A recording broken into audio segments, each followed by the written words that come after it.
This is a true crime discussions channel. We speculate. This is all just speculation. Because it's true crime, is for mature audiences only. There will be no children allowed, no exceptions. Everything on this channel falls under fair use. Please remember to like, comment, subscribe, and share. It's free. Hey, y'all. Sorry. I appreciate y'all being here. Thank you so much. It's so good to see you. Happy Wednesday. Good to see you, Edith, and the real Kels. The real Kels, good to see you. Tammy Mayfield and True Crime Butterfly, good to see you. Mustang, good to see you. Lori Ann, good to see you. Cindy from sunny South Florida, please twinkle, twinkle over to the thumbs up. Thank you, thank you. Mustang, good to see you. Shelby, good to see you. Rhonda, Jenny Jen, good to see you. Rachel, it's great to see you. A little bit of Lisa, good to see you. Jenny Jen, A1 from day one. Miss Woozy, it's great to see you. Hannah UK, my love, good to see you. Anders, I saw you over in Jay's chat. I was like, what's Anders doing over here making everybody laugh? It was good to see you over there when I was hanging out. Kalisa, good to see you. Good to see you. Good to see you. I might be missing people. Lorianne, good to see you. I'm kind of scrolling. Miss Mac, good to see you. I know they are so heartbreaking, aren't they? One sunny day, good to see you. Leslie Atkins, good to see you. And Abellis, good to see you. If I missed you, I will shout you out. I will shout you out. Sherry Thompson said, I'm listening from Pittsburgh at work. Just in case y'all don't know, Granny's watching's live right now talking about something going on with that whole litigation. I just want y'all to know. I know I'm live too, but I was like, dang, I wanted to hear what she had to say. I'm going to catch it on the replay. Hey, Chuckle Legs, good to see you. Good to see you. CM Wilkins, good to see you. You saw me? Anders is always so funny. What did he say up here? Something about Lauren farts. Here it is. When Lauren Matthias has pooped, Dr. John goes in afterward and sniffs. It wouldn't surprise me to learn that he does, thinking that there could be something wrong. Lord have mercy. Jesus. From your hiney hole, your hidey hole. That shit's hilarious. Oh, Lord, that man is so freaking scared. Prayers for everyone in Kentucky from the plane crash. What on earth is going on? Let's find out real quick. K-E-N-K-E. Ken. Lord have mercy. Get it together, ma'am. I still misspelled it. Sometimes I wonder if I should be homeschooling. Can't even spell Kentucky. What is going on, ma'am? Get it together. So there is, from 1 hour ago, UPS plane crash death toll rises to at least 9, officials say. Lord have mercy. That does not look good. Says a fireball erupts near airport property after reports of a plane crash at Louisville International Airport on November 4th of 2025 in Louisville, Kentucky. At least 9 people are deceased and more are injured after a UPS plane crashed on Tuesday as it was departing from Louisville, Kentucky, spurring a massive fireball and leaving a trail of destruction, officials said. Quote, Kentucky, more heartbreaking news out of Louisville. The number of those lost has now risen to at least 9 with the possibility of more, unquote. Kentucky Governor Andy Beshear said on Wednesday morning, post on X, quote, right now these families need prayers, love, and support. Let's wrap our arms around them during this unimaginable time, unquote. Louisville Major Craig Greenberg also confirmed in a Wednesday post on X that, quote, responders have located 9 victims at the site of the UPS crash, unquote. In a statement, a spokesperson for Greenberg was unable to confirm how many people died on the plane and how many people died on the ground. The aircraft, a McDonnell Douglas MD-11, had 3 crew members on board, according to the Federal Aviation Administration. UPS Flight 2976 crashed Tuesday evening as it departed Louisville Muhammad Ali International Airport for Honolulu, according to the FAA. Whoa. Officials initially confirmed that 7 people died in the crash, and at least 11 people were also injured from the crash, according to Bashir, who called the incident a quote catastrophic event unquote.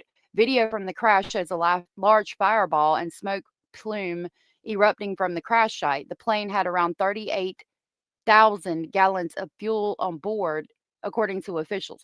So, am I understanding that there was 2 plane crashes? Or am I misreading that? Orange, good to see you. Good to see you. Michael, green chili chicken. You know Michael, green chili chicken. We have been talking about Lori Daybell a little bit, kind of the offshoots from that. So it's interesting to see you in here with the green chili chicken. Michael's name green chili chicken is because that's what Lori said. Oh, you don't remember my green chili chicken that I used to make? Yeah, what's with all the plane crashes lately? What on earth is going on? They need to get it together. I guess I don't understand it. I like that background better. I don't it's very heartbreaking, and my heart and my thoughts and my prayers do go out to the families. I don't like, is it a correlation because we have more planes in the air now than we used to? Something's happening because, I mean, we've had planes for a long time, and I don't remember there being that many crashes. You know what I mean?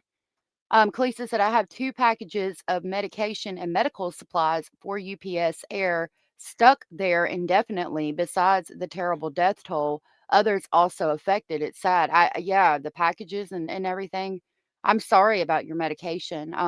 You should be able to call somebody and get that taken care of. But only 3 people were on board, so that means there was people on the ground too, if 9 are declared deceased.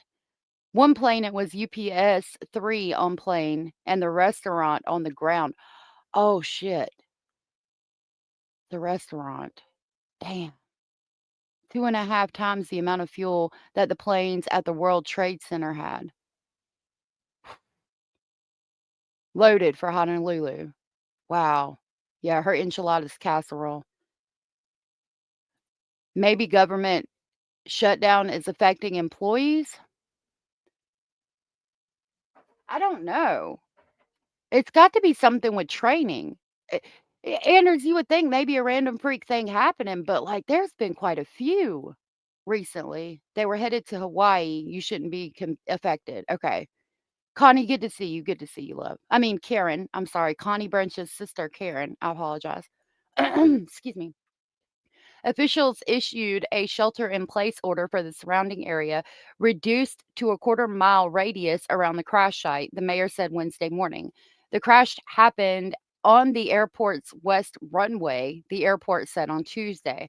As of Wednesday morning, the airport said it was open and, quote, available for aircraft operations, unquote. Quote, TSA screening remains ongoing this morning for departing passengers, the airport said in a statement on X. Anyone scheduled to depart or arrive at SDF today is encouraged to closely monitor their flight status as delays. Unquote. UPS said in a statement on Tuesday that it was terribly saddened by the crash. Quote, our heartfelt thoughts are with everyone involved. UPS is committed to the safety of our employees, our customers, and the communities we serve. This is particularly true in Louisville, the home to our airline and thousands of UPSers, unquote, is what the company said. Bashir is scheduled to address the public on the crash later Wednesday morning with further information. Let's go back and see if we know anything.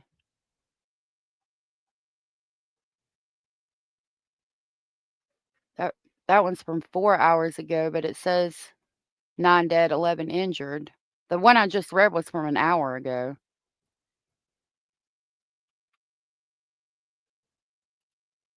This says what caused the UPS plane to crash, what we know and don't know. So that's what I was just asking. Stop it. Why do you do that? Okay, you can see it. It's going to probably have an ad, so you'll have to hold on a minute. Yep, there's a 30-second ad. A UPS Cargo plane bound for Honolulu, Hawaii crashed near Louisville, Kentucky's Muhammad Ali International Airport shortly after takeoff on Tuesday, November 4th, killing multiple and leaving authorities scrambling for answers about what happened.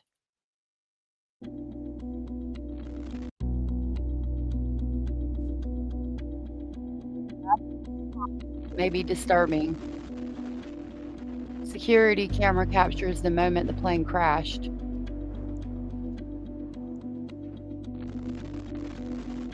The UPS cargo plane erupted into flames moments after takeoff. Jesus. There it is. You can see it going. At least 7 were killed. It's now 9. Look. Oh, I want this to go back. Hold on. Hold on just a minute. Lord, it's probably going to make me watch another ad.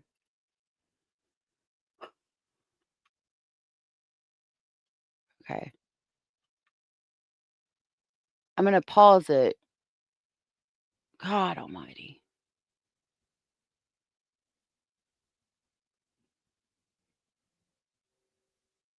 Right there, you could see it driving down the runway.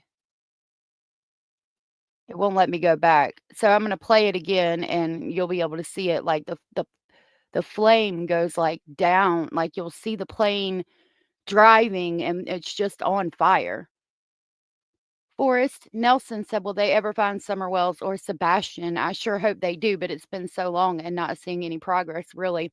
Well, officials aren't going to tell us the inside of the investigations, but I am greatly concerned. I know we did just finally see an arrest in the Michael Monkey Vaughn case, but I genuinely don't think the parents were involved in either of those cases. I think somebody grabbed the children. Um, and it's a very sad thing. It's so sad. I wish that there was a way to find them. I get irritated, frustrated with the FBI specifically because, like I've said a hundred times, I know you can tell me if somebody on an island that hasn't seen anybody, any outsiders in over 150 years, you can tell me if they have a pimple on their butt, but you can't tell me where these kids are. I'm not buying it. It's very upsetting for me. Um, Hello. Nice to see you. The whole situation is very sad. Good to see you, Blue Jay. Cat Ride, good to see you. Innocent people just working for their families and are not coming home. It's a very sad thing to think about. So when it comes back up, it's you're gonna see kind of the plane going down the runway, and the whole entire plane appears to be on fire, which makes me think it's something with the fuel. When they started the plane, something caught. There was a spark with the fuel or something, if I had to guess. And then you add all the packages and everything in there that I'm assuming were in there, and it's not good. All right, it's playing again. It won't let me back it up. God, that's awful. God bless them. Alright, there you see the flames, and then right there is the plane, and it stops about right there. You can see it was going fast, and then it went real slow right here.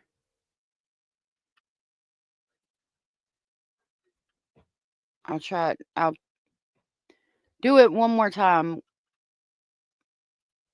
and then we'll talk about what, happened.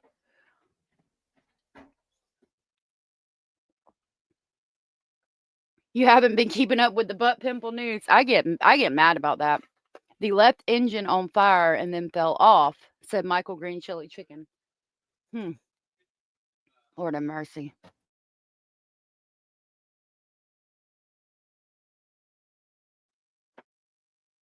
That's the one where you can see it driving down the runway. Lord God, bless them.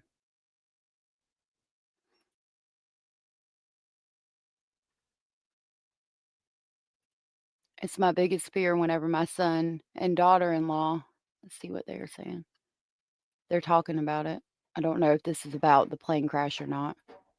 Oh, now you're gonna let me take it back. something has to be done because I don't want him to get a hold to my child or anybody else's child.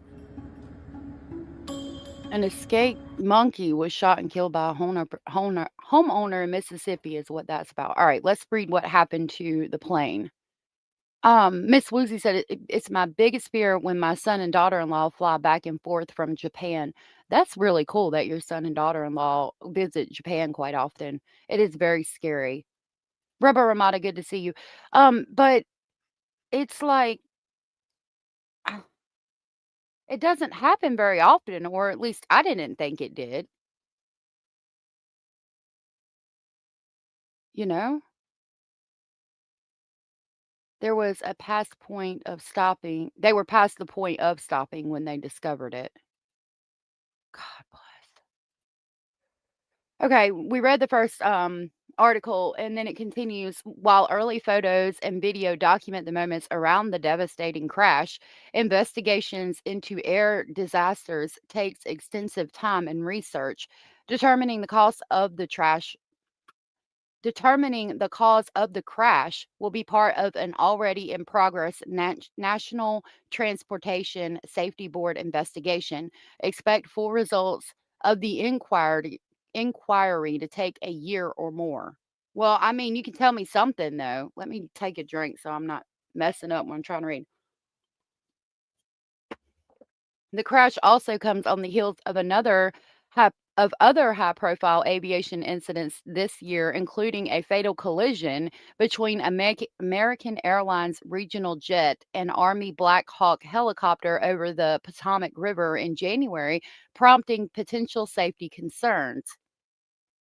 It also comes amid a charged political climate with a government shutdown drawing attention to federal agencies involved in air safety, including the Federal Aviation Administration and the NTSB.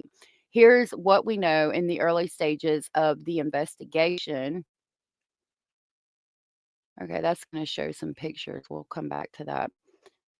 Why did the plane crash? There's no definitive answer yet, but early photos and videos may offer clues about what went wrong. Video footage of the crash appeared to show the plane taking off with fire on one wing, and a huge fireball erupted as it hit the ground.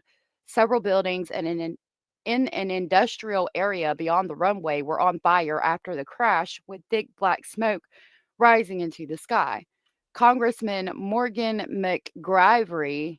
Gravy, Democrat from Kentucky, said 28 members of the NTSB are on the ground in Louisville, aided by support staff in Washington, D.C. Quote, they are going to analyze everything, every bit of what happened, he said during a press briefing on November 5th. Quote, we're talking about everything that is man made, that is machine made, that is environmental. The NTSB is going to go over it with a fine tooth comb. The agency will hold its own media briefing in the afternoon. I'm gonna click on that too to see if we got anything from that.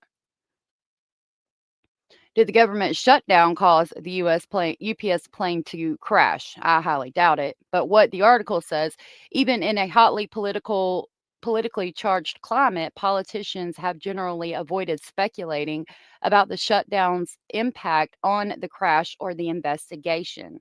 Quote, I don't know at this stage what impact the shutdown has, but we will be asking all questions in the hours and delays ahead, unquote, McGravery told News 11. He added in November 5th press briefing, however, that the shutdown would have no impact on the NTSB investigation. Quote, every resource of NTSB is being brought to bear on this, he said. How long will it take? We read that it could take up to a year. I'm going to scan this. Early findings come out within a few days. Full investigation final report can take 1 to 2 years. Oh, I hate when it does that. And then it talks about how it can impact travelers. So I'm going to move on to this This is where it took me when I clicked on the gallery. It doesn't let me make the pictures bigger though. I'm going to see what y'all are saying real quick. Hey, Max, good to see you, love. Just beautiful. Sit and enjoy the beautiful country. Governor Bashir said 16 families reported loved ones not returning home and missing. Oh my God. God bless them. God bless them. Oh God.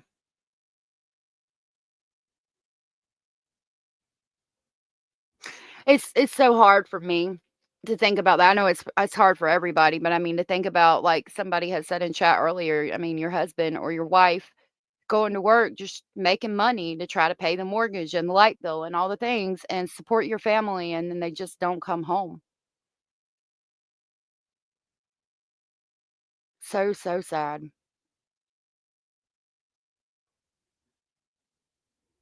My God. Max, a plane crashed in Kentucky, sweetheart.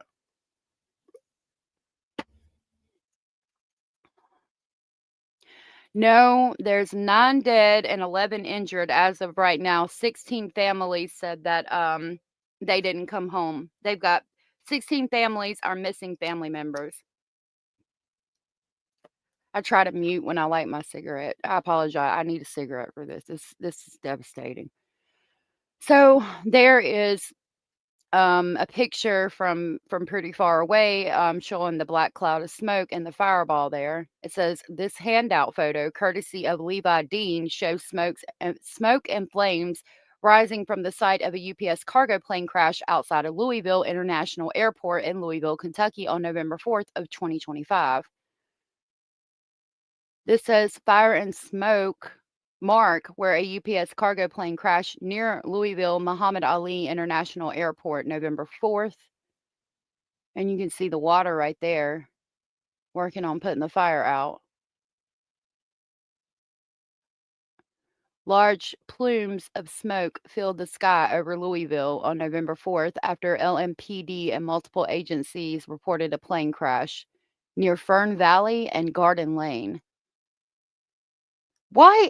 Okay, looking in this picture, it makes me. I mean, I was trying to be kind of polite about it, okay, but they talked about the plane crashing near a large industrial area. Like we got cargo. I mean, I don't know if this is storage units or the ship cargo type stuff.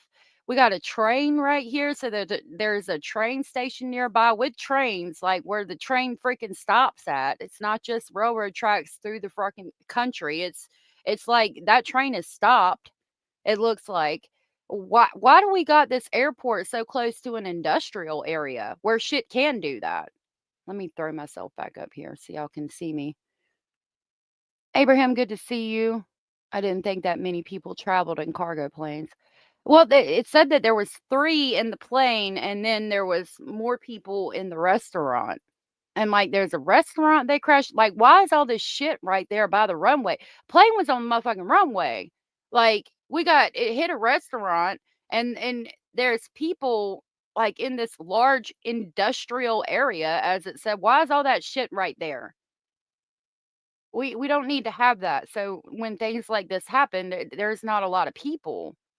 But I mean, I guess to be fair, looking at this photo now, it looks like a relatively clear area. So maybe I'm wrong.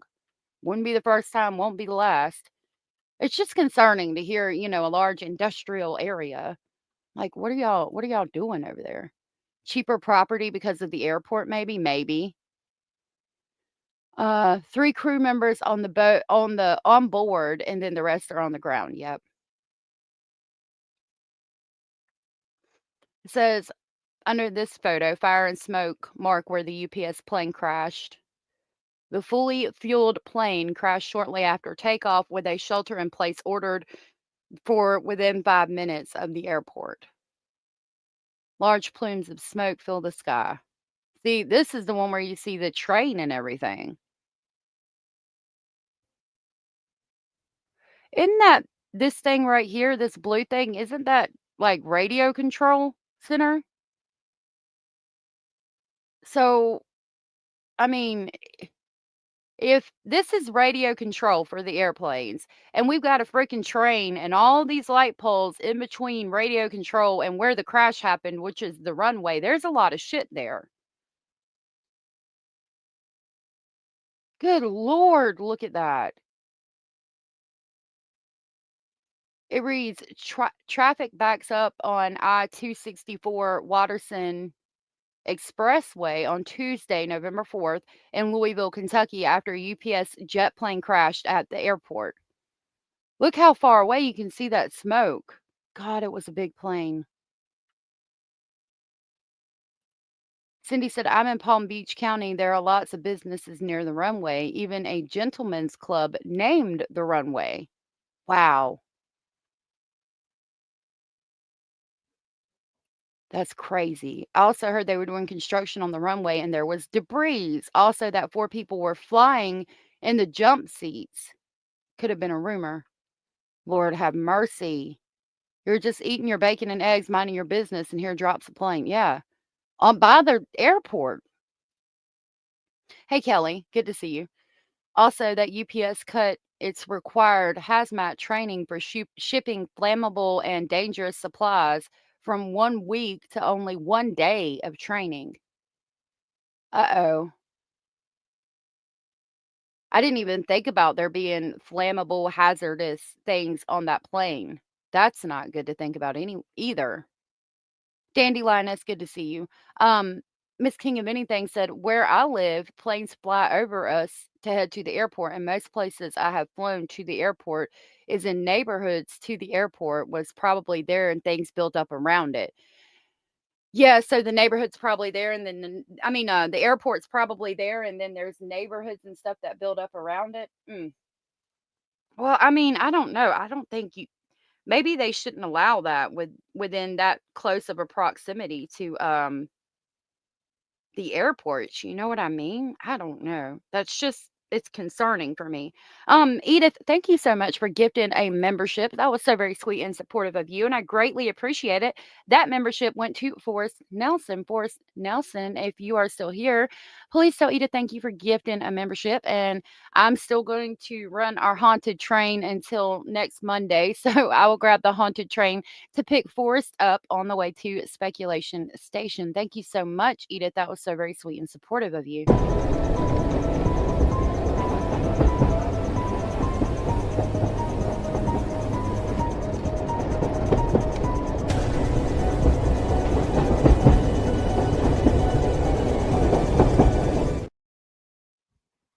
Thank you so much, Edith. I greatly appreciate your generosity. That was so very sweet of you. Michael said, I heard a pilot saying debris caused a tire to blow, which could have started all of this. They put I don't know much about planes, but do they put the fuel in the wings? I've heard that, but maybe it could have been from like way back in the 1900s because North Carolina's like aviation capital or whatever. So it might have been something else that I heard where they put fuel in the wings, but a tire blew, and if it's taken off, yeah, it definitely could have caused some sparks or something to fly, which could have started this, but there still had to be a way to get to the flammable gas, I would think, unless there was hazardous material, which then caught on fire and then blew the gas, the fuel. Lovely Bones, good to see you. The airport in my city is roughly a mile from my house and also roughly a mile from the grade school and the junior high and high school. If I drive 1 minute from my house, I can see the airport. That is not good. Who's doing all this? They said nothing flammable. That's not good. The airport by my house is in the middle of a cornfield. Well, I'm glad it's in the middle of a cornfield, but it's concerning that there's children that close around. Houston has horrible airport locations, middle of neighborhoods. Lord have mercy, Jesus. Michael Green Chili Chicken, thank you so much for getting a membership. That was so very sweet and supportive of you, and I greatly appreciate it. That membership went to Gina Marie. Gina Marie, if you are here and you are aware you were gifted by Michael Green Chili Chicken, please tell Michael Green Chili Chicken thank you. And I will grab the Polar Express this time to pick. No, we'll do Crazy Train. I'll grab Crazy Train to pick Gina Marie up. Thank you so much, Michael Green Chili Chicken. I'm going off the rails on a crazy train. Thank you so much. I greatly appreciate it. The engines are below the wings, depending on the plane. Thank you. Sounded like the airplane never had a chance to get off the ground. That's what it looked like in that video footage as well. This video footage because it showed it like rolling down the runway. Okay. This photo says a man looks up as smoke rises after a UPS plane crashed. Thank you, T-Mobile. In Louisville, Kentucky. In this screen grab oriented from a social media interview. Post or whatever. There is Kentucky Governor Bashir speaks during a news conference on the UPS cargo plane that crashed. He's speaking at Metro Hall. I'm going to try to pull that if it's not real long, and we'll see it before we get into today's topics. That was from the security footage. Smoke and flames rise as a UPS cargo plane crashed in Louisville, Kentucky. Yellow X marks areas of Muhammad Ali Louisville International Airport that are closed after the plane crashed. And that's what the plane looks like. A UPS plane. I'm assuming they're all probably the same. The morning after the UPS jet crashed, an ambulance leaves the scene. Lord have mercy. That's where they blocked off the roads.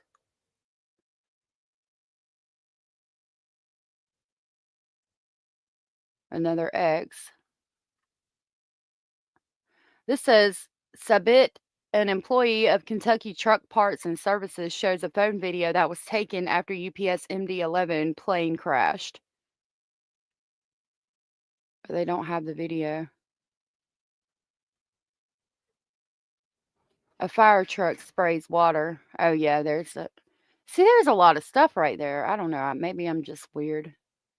There's the checkpoint. There's people getting in the airplane, the planes that are delayed. All right. Clicked on X a minute ago, and this was a post saying that he was going to brief. Will brief the media today at 3 p.m. on its investigation. Is Kentucky on my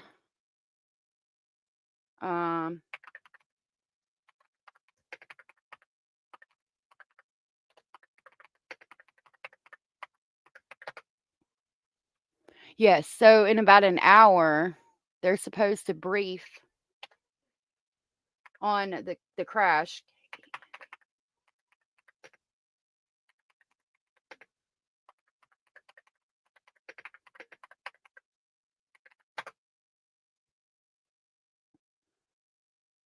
This was from 2 hours ago.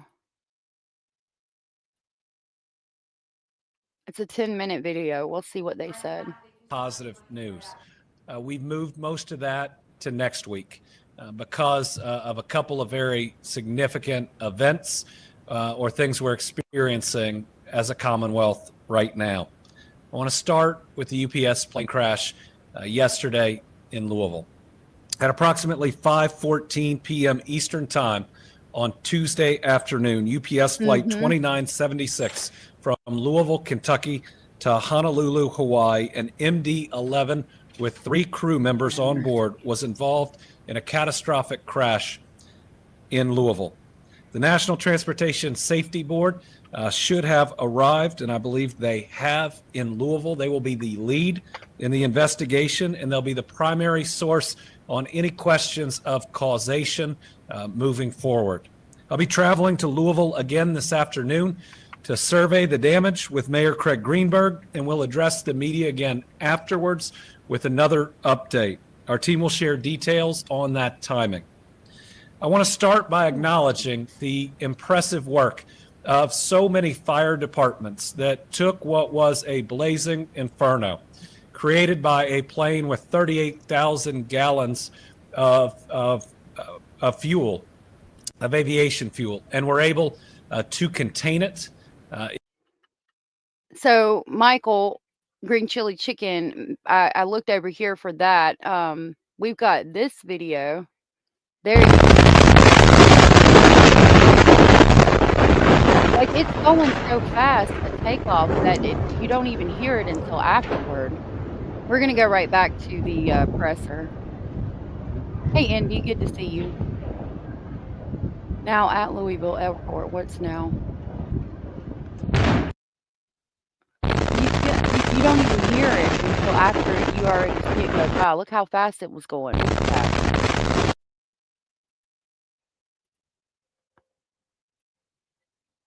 Look at it. The plane. Jesus. It looks like it happened like right there. It must have been just started when it was right there, because then you see, like, in that moment right after you see the light from the fire. Lord have mercy. And you don't even hear it. Like, I'm gonna play it again. You don't even hear it for a minute. You don't hear none of that. Now you hear it. See? That's bad. That's real bad. 38,000 gallons of fuel can fill approximately 1,583 to 2,533 average SUVs, depending on their tank size. Wow.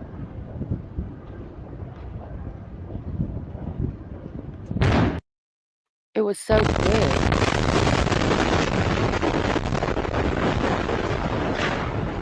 Oh my God. I want you to stop doing that. Now it's on my computer. Okay. This is the flight route, it says. Wow, it shows what part of Kentucky, where Kentucky's at on the world map, and then it says auto parts business also struck by plane's wreckage right here. This is a fuel recycling business hit by the plane.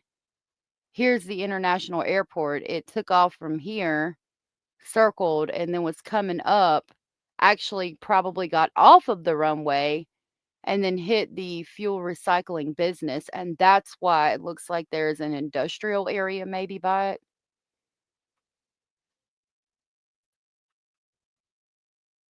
Can you imagine, Miss Woozy said, being that guy running past the car, I would poo my pants. I didn't even see him. We'll go back and look at it. Oh, yep, look right there. Jesus. Oh my God. What did he ran up the steps and like, holy fuck. Where'd he come from? It's like he was on the other side right there. He runs that way. Says, nope, that ain't gonna work. And he's like, going to go in there, I think. And then he's like, nope, it's gonna catch on fire. So he jumps back over and then he runs off beside this 18-wheeler. My God. He's wearing a hazmat suit though. Very interesting. I'm gonna mute it. Where the hell did he come from? Did he come from the runway, I wonder?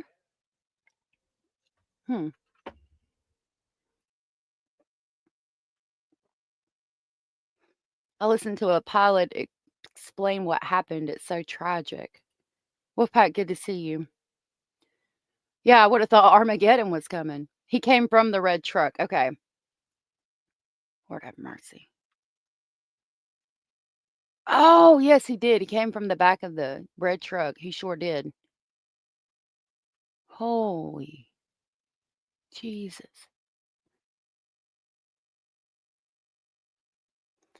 All right, don't do this to me again. I did.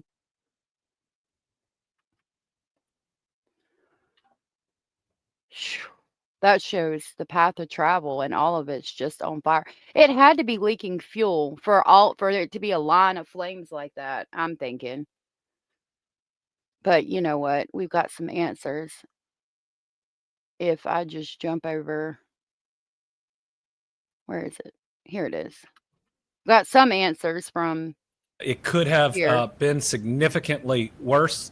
And have in fact gotten the situation to where the shelter in place is now so much smaller than anyone would have predicted it would be at this time. Really incredible work by the fire departments. I want to start with the Okolona Fire Department, the main department responding. They've done an incredible job.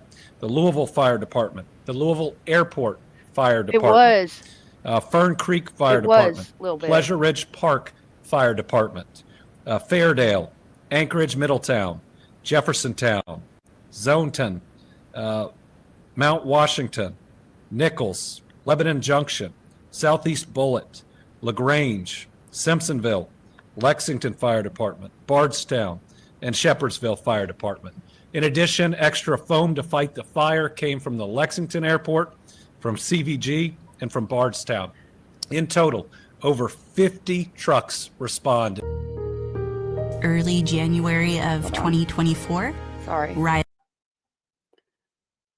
Shipping, there was one from 5 minutes ago now while we listened to that commercial that said shipping delays are expected for UPS now, obviously. At that moment. Again, a surge of resources to respond to a very significant explosion and fire. But what that does is it means that all of those available resources are pushed to the site.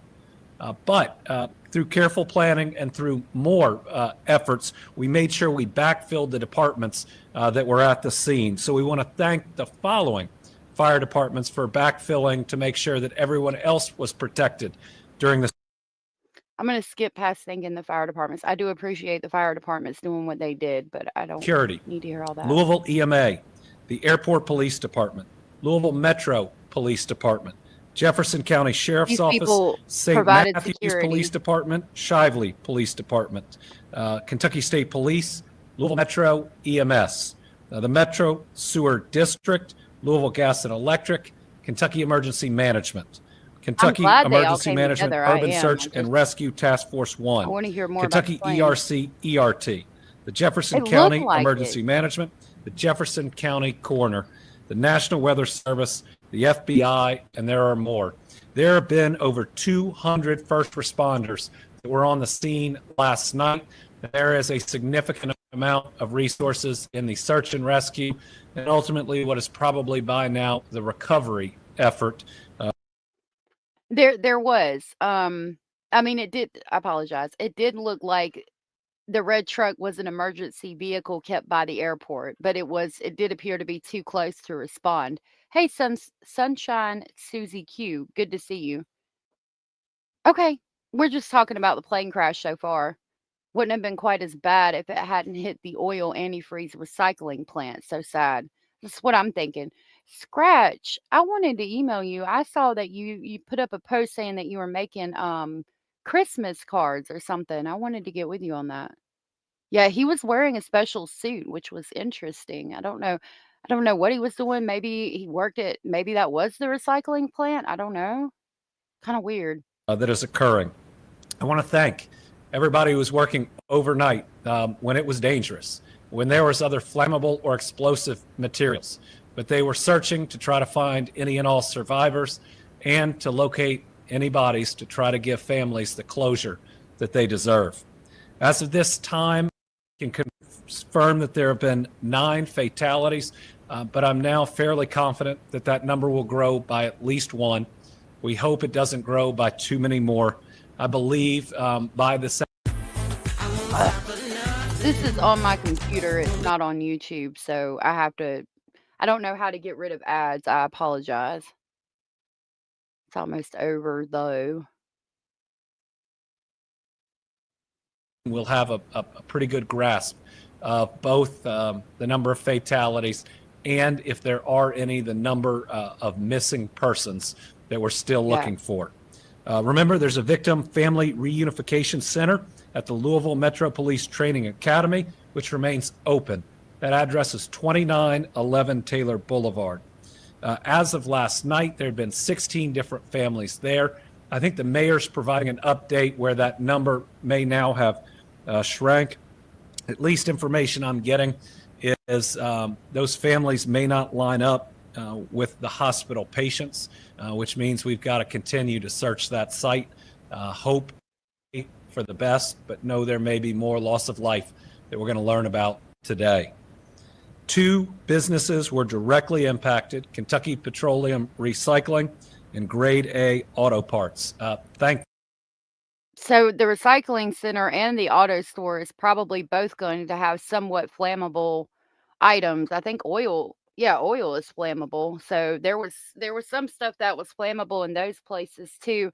From what I'm seeing where they're dropping more information, 11 minutes ago, it still says the death toll is 9, 11 are injured, and 16 more are still missing. A local restaurant that is right there that we had great concern would be impacted and we would lose whoever was in it, was missed and now is helping Thank God. the search and rescue. We're grateful for them. Another blessing is this That's plane cool. could have potentially hit the major Ford factory or the convention center. Those are all close by and did not. The radius for the shelter in place has been significantly reduced. Louisville Metro is putting out guidance to residents and businesses immediately around the crash site to not consume water.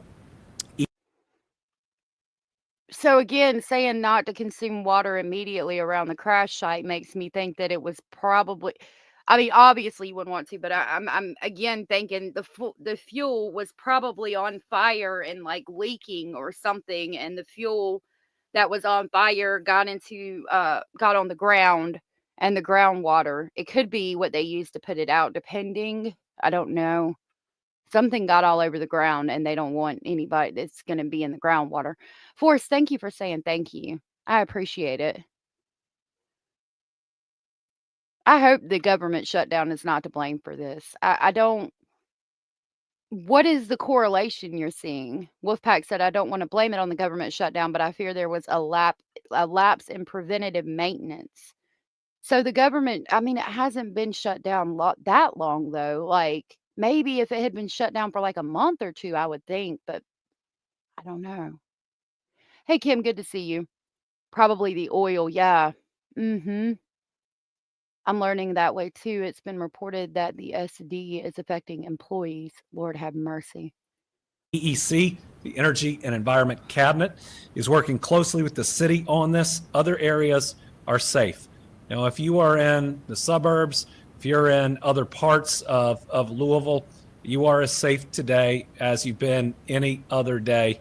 The air is fine, your water is fine, but that immediately Okay. around the crash site, we're just trying to be very careful.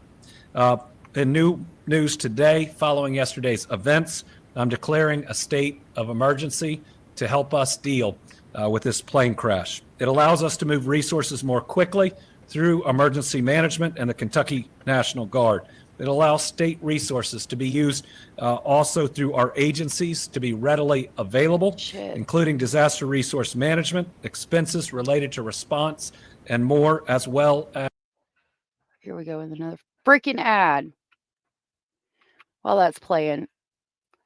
It says the ongoing government shutdown is causing significant disruptions at airports, leading to increased flight delays and cancellations due to staffing shortages among air traffic controllers and TSA officers. Impact on air traffic controllers and TSA. Let me make sure. It stopped playing. I think I got it where it needs to be. Okay. Essential workers. Air traffic controllers and TSA officers are considered essential workers, meaning they are required to work during the shutdown without pay. This situation has led to financial stress among employees, causing some to seek additional income through side jobs, which can further strain their availability. Staffing shortages reads with nearly 13,000 air traffic controllers working without pay. Many are calling in sick or are less willing to work extra hours. This has resulted in staffing shortages, which directly contribute to flight delays and cancellations across various airports.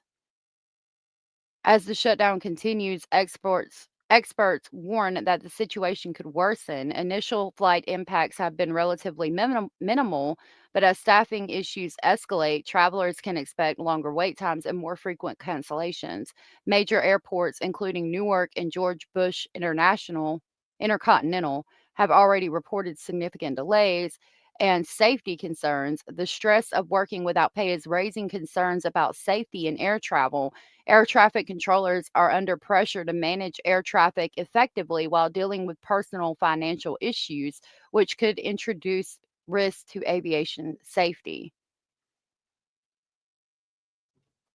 Travelers are advised to monitor their flight status closely through airline apps. It's beneficial to keep an eye on news updates regarding the shutdown, as changes in the political landscape could quickly alter the situation and prepare for delays. I had no idea. Gosh. On and amended the Team Kentucky Storm Relief Fund to now allow families impacted by a disaster like this to also benefit from the generosity of Kentuckians. Remember, the first thing that we pay for out of these funds are funerals, so that in a time of nobody is worried about that. In Kentucky, we grieve together. Well, I'm glad to know the funerals will be paid for, but I wish this wouldn't have happened in the first place, and no funerals had to be paid for. One sunny day said air traffic control guys and rescue people are getting no pay right now. And that's insane to me. How is that not considered slave labor? UTD, Bulls, good to see you, love. The NTSB is not going to be paid. Like, do they not get paid for the work that they did when the government opens back up? How are we doing that and it's not considered slave labor? Little bit said plane inspections for safety are critical. Are they possibly unnamed essential workers? I don't know. Maybe. Orange said, yeah, my husband works for the FRA and has to work, but not getting paid. So, like, how does that work? Like, will your husband get paid for the time that he worked when the government opens back up, or he's just like shit out of luck? And if so, how is that not slave labor? That would be considered, they can't make you work for no pay. Like, how is that even freaking possible? Cindy said, yes, they will get paid when the government opens back up. But you still gotta pay your bills until then, so it's a stress no matter what, and still really fucked up, but if they get paid when they open back up, at least they have that. If it's in their contract, yeah. My hubby said that he will do a walk around. He works for the airports. Shit. They're supposed to get paid once it ends, but get taxed to hell. Lord have mercy. It's a furlough they get paid, okay. I thought somebody came in, like an anonymous donor came in and funded the military. That's what I'd heard a little while back. Unions, said Indy. If they're not getting paid, that's fucked up too. And we support one another. Donations will help pay for Still funerals sucks. and Yeah. for response, recovery, and rebuilding. All right, while Kentucky is responding to this crisis Yeah, in we walk around Louisville the following plane. yesterday's deadly plane crash, we must also remember the challenges that our families Yeah. are facing due to a lack of SNAP benefits brought on by the Trump administration. This is a program that was under attack early by following the big ugly bill.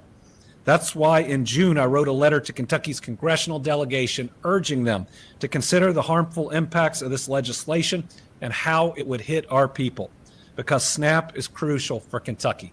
In our Commonwealth, over 6 They're going to talk about SNAP, and I don't want to get political. Nicole Merck has been a member for 5 months. Thank you so much for the continued support over 5 months, and thank you so much for sharing that milestone with us today, my dear. That was so very sweet and supportive of you, and I greatly, greatly appreciate it. Thank you so much for sharing that. Really quickly, because he's talking about SNAP, I don't want to blame one person or another, but we can talk about that real quick. I want to show you just briefly. I plan on doing a live about this where we go more in depth. But if you're having trouble, you can go to Google and type, where can I get help with food? I'm not going to put near me. You should be able to type that in. And then Feeding America, you can find your local food bank, drive-through pantries, USDA, nutrition.gov, USA.gov. There's also right here, Food Resource Finder, United Way 211. So you call 211 and talk to somebody in your local area. They will help you find places. There is also, you can go to your Department of Social Services and get help that way. Quickly, just to touch on that. Keep voting. Yeah. Not to blame, but a question. 37 days of the shutdown so far. Wow. I didn't receive any of my government pay for my deceased husband in the Air Force for 31 years. We just go without. Oh my God. I'm sorry, Karen. That's weird. I thought that you got money afterwards or something. If they see something, they will further look, but if it looks good, they're good to go when they walk around the plains. Snarky, good to see you. What's the incentive to show up then? Good question. I think they're having an issue with that. I saw this other video on it before we move on, and then we'll move on. This again is on X. If you want to find information, there's usually quite a bit on X. This is the plane crash. It looks like from a guy that's in an 18-wheeler at an 18-wheeler plane. I don't know, dropping a load or something. And you'll see it. There's the plane. Good God. Oh, shit! Oh, my fucking God! Holy shit.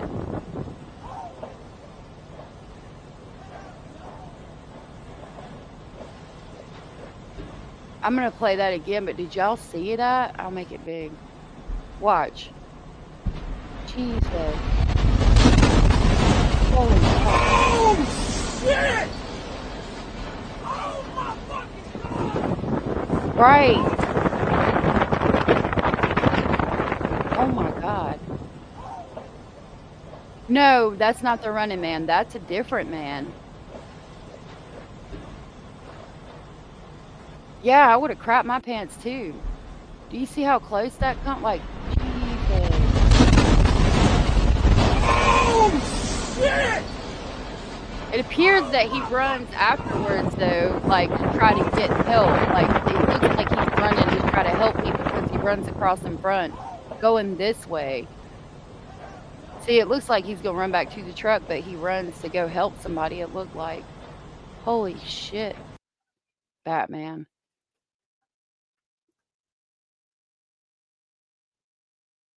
Phew, I think that might be the same video. Bro, no, hold on. I think it's gonna crash, bro. Right. Holy shit! Holy shit! Holy shit! Damn, they're dead. They are dead, bro. ¡Oh my God!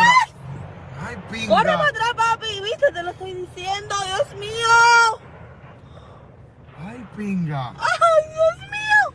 Pero qué pinga. ¡Ay! Vamos a ver. ¡Papi, cuidado! Espérate. ¡Ay, Dios mío, señor! Pinga, ¡Ay! cojones. ¡Mira la cantidad de gente cogiendo! Wow.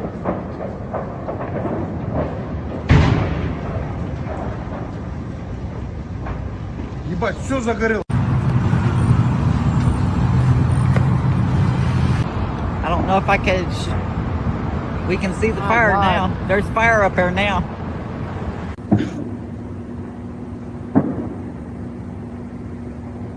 It does, Rhonda. It does look like Hiroshima.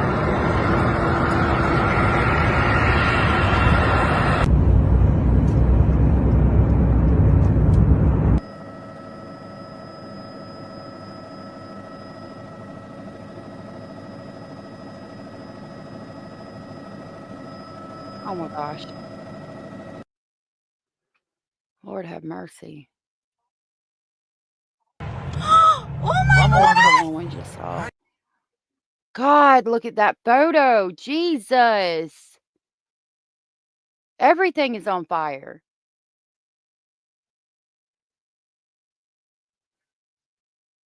That's why so many damn fire departments had to respond so quick. Good God.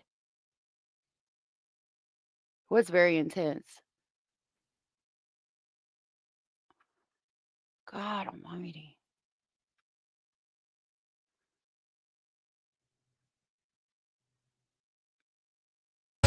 Bro, get the fuck away from here. Like, turn around. Yeah. Or Bro, get Yeah, the fuck away from here. Like, turn you- around. on fire there. Bro, no, hold on. I think it's gonna crash, bro. But why is the plane still going? Look. Okay. I need y'all. I'm glad you got the fuck away from there and did the right thing as a person should, which is get the fuck away from there. Right there, like The plane is on fire. The wing is on fire and the plane is still going. Why? Did we not try to stop it at all? Or is it just too hard to stop at that point? It's definitely that engine on that left wing, it appears. To me, anyway. I don't know. That was a lot of fire, wasn't it? Yeah, why didn't he stop? I know it's hard to stop a whole fucking running plane and everything. Like I get that, but we're not even attempting to stop at this point. Shada, good to see you, love. It's just still going. Back it up. This whole time. I mean, it's just running down the runway with the wing on fire and not even what I'm wondering if there was an explosion inside the plane and everybody's knocked out and it's like auto taking off, could that be what happened? The pilot would have known immediately. I don't think then they could try to stop. They were past the point of no return. So there's no way to stop the plane if the engine's on fire? Like, I'm sorry, I'm gonna be, like, throwing everything I can at them brakes. They have to try and take off and come back. Lord have mercy. Pilots are trained to try and fly it. Oh my god. Jesus.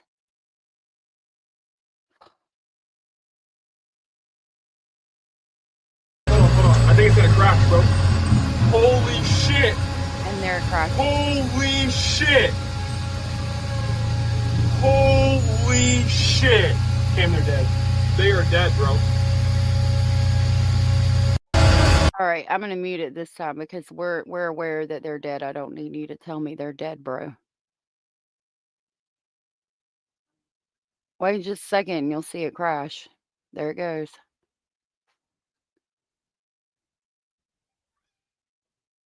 How I don't think so there was 3 people on the plane, and I think they all died. Everybody else is people that are around the crash site because you saw, I mean, where it crashed, there's a lot of people in that area. God almighty. There's no way to stop a plane once it starts taking off. It's going like 600 miles an hour and take off, and it goes up to 1,500. Rachel said, I wonder if they lost control of the plane when the fire started. Hopefully, someone will be able to explain at some point. Yeah. No doubt. I mean, and the impact of everything, doing what we do every day. I'm not going to tell you I wouldn't have said the same thing, but it's still disturbing. I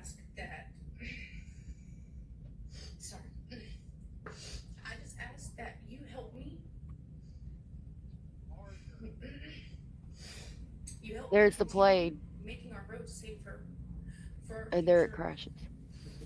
because my daughter deserves to be here. Okay, I'm not going to play that one because somebody's having an emotional conversation. That one should be out.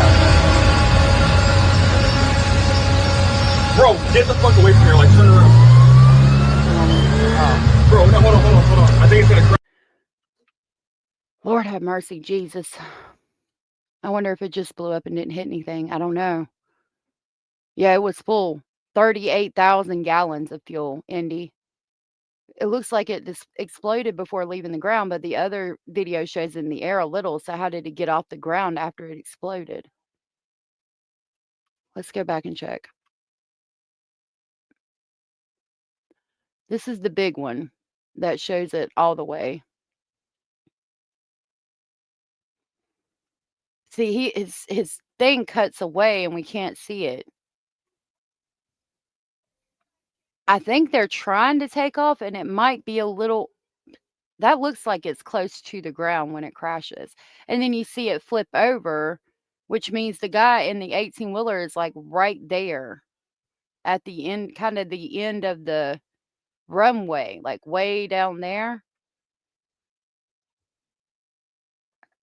They are, I mean, they might have gotten off the ground a little. I don't know. That's where it flips. Let's see. Let's go back to UPS guy.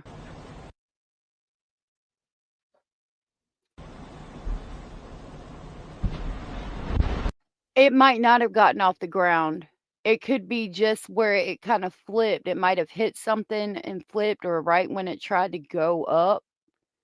Because it's pointed too far up. Like the whole back of the plane right there is dragging the ground, and that's when a big explosion happened and it flipped. But right there, it's like maybe it hit a debris or something, and the nose is too far up. You see what I'm saying? Like right there, the nose is like pointed straight up, and the ass end of it's dragging the ground, starting to get off the ground. We don't know if it exploded prior to taking off, but we know it was on fire before it did. Yeah. There's a photo of the first building it hit. They said it left the ground, but barely. Okay. First explosion is when left wing hits the UPS building. Second explosion is when it hits the oil antifreeze plant. It was spilling fuel the entire time. And that's how we've got the photo where it shows all of this, because that's a bunch of fuel on the ground. Only one wing was able to get some lift. That's why it tipped sideways. That makes sense. Yeah, maybe. Yeah, the front. Yeah. I bet the pilot was doing his best to stay on the ground because he knew it wasn't going to work to try to take off. I hope they are. Horrific. Okay, we got about 15 minutes. I'm going to try to keep on this and see if we can watch the presser that they have at 3 o'clock. If it does indeed happen, sometimes their times are off. UPS said, "We are terribly saddened by the accident tonight in Louisville." Oh, let me say, hold on. I don't got the right banner. I am on X, by the way, or Facebook, or whatever the other one is that I sometimes go to, TikTok. I cannot verify this. I don't know if it's true. It could be a fake. Okay, so I just want you to be aware of that.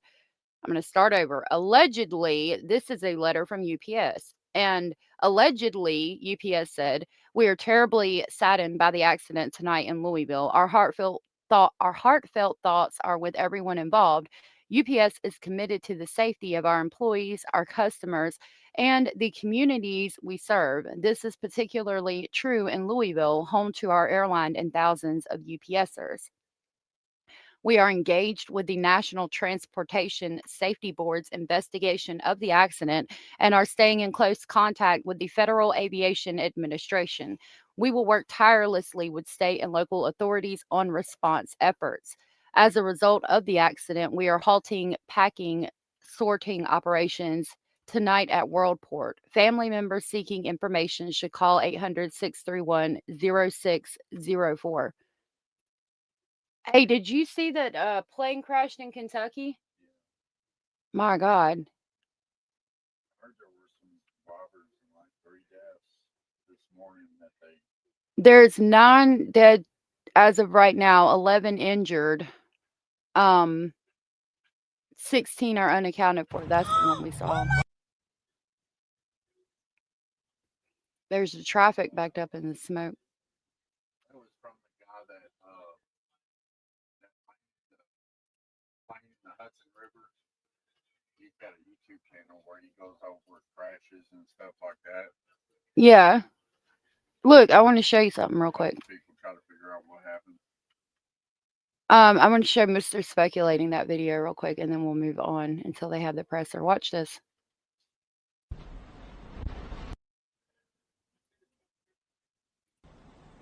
Can't hear it. Isn't that insane? It's good that it came in like that because the wings hold all the fuel.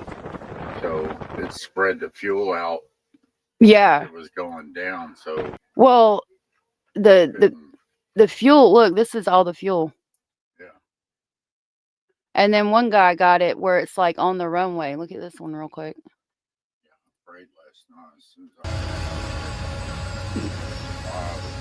You see that wing on flyer? That's before he took off. Yeah, and I was saying, why is he still because they're trained. Chat was saying because they're trained.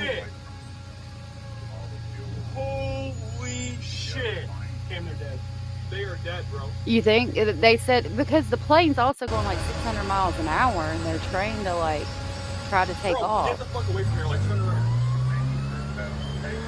Bro, no, That was where they were taking off because they hit holy shit! they hit a recycling center and a bunch of things. Holy shit! And they're dead. They are dead, bro. People were trying to watch people end up having to stay on the damn plane for a while before they get to take off. So there was probably a bunch of people sitting there waiting for their plane to take off behind that one. They usually go up one after another. Yeah.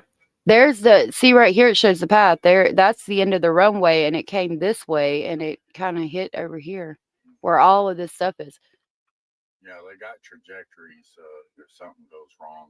But this is all like buildings with people in it. I was like, why is there that much shit around the airport? It's a siren. There's a siren right before the explosion. You can't hear it because I have it on headphones. They were pointing out there was a siren. That was a video of a different. Okay. That was crazy that people survived.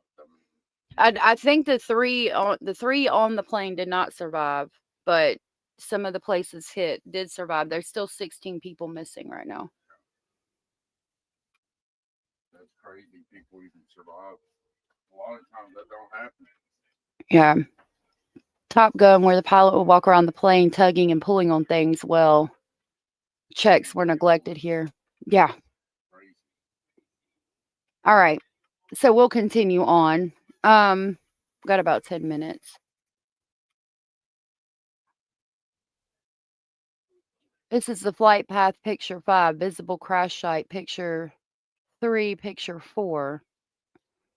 I know I keep saying we'll move on. We will. Location of car video, the Spanish lady. She's right here. So the Spanish lady's right here. I don't know where the guy with the 18-wheeler is. Probably over here somewhere. No, over here. That's where the guy with the 18-wheeler is. Probably in one of these right here. I don't think that pilot had any control because if he was trying to get away from the airport and the fuel, I think he would have got away from the other buildings that he ended up hitting. Honestly. What is this?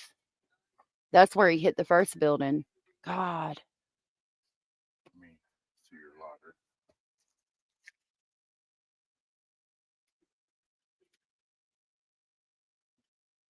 All you need to do is put an apple in his mouth all sprawled out like that. He's hot. I don't got that AC in here no more. Poor Basil. Sorry, y'all. I know I'm not muted. I think that's about it for right now. Oh, baby boy. 3 p.m. Eastern. Yeah, as far as I know, which is about 10 minutes. So we'll come back to this. Let's talk about Malehya's letter. Oh, you can't see me. Where did I go? There I am. Okay, I was actually sent this from Niche True Crime. This is from her Patreon. And it is the actual letter that Malehya wrote for the Facebook. Now, there's a video on my page right here. Malehya speaks on the kids and their disappearance and shares photos. That was on Facebook. I'm going to grab Nisha's link right here because the letter that I have came from her Patreon. So we're going to grab that and I'm going to drop it in chat for you as we go back over here. I'm going to see if I can pull up my downloaded version so we can zoom in on it and I don't have to get like real close to the computer screen so I can see it. Yep. No, didn't want to do that. I want to do this.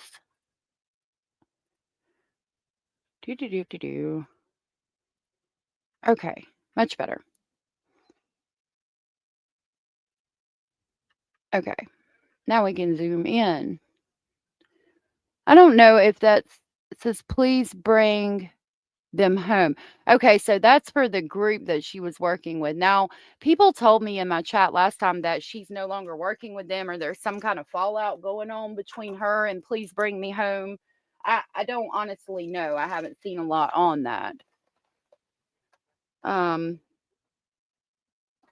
So if y'all know anything or know where to find it, let me know. Oh yeah. Thank you a little bit, Elisa, for the compliment. I'm to touch on that quickly before we move on for a little bit and come back to it.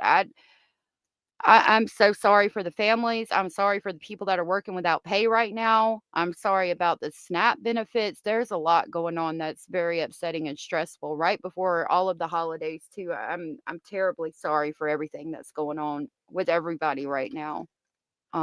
Doesn't seem fair. Definitely not right. I'm sorry.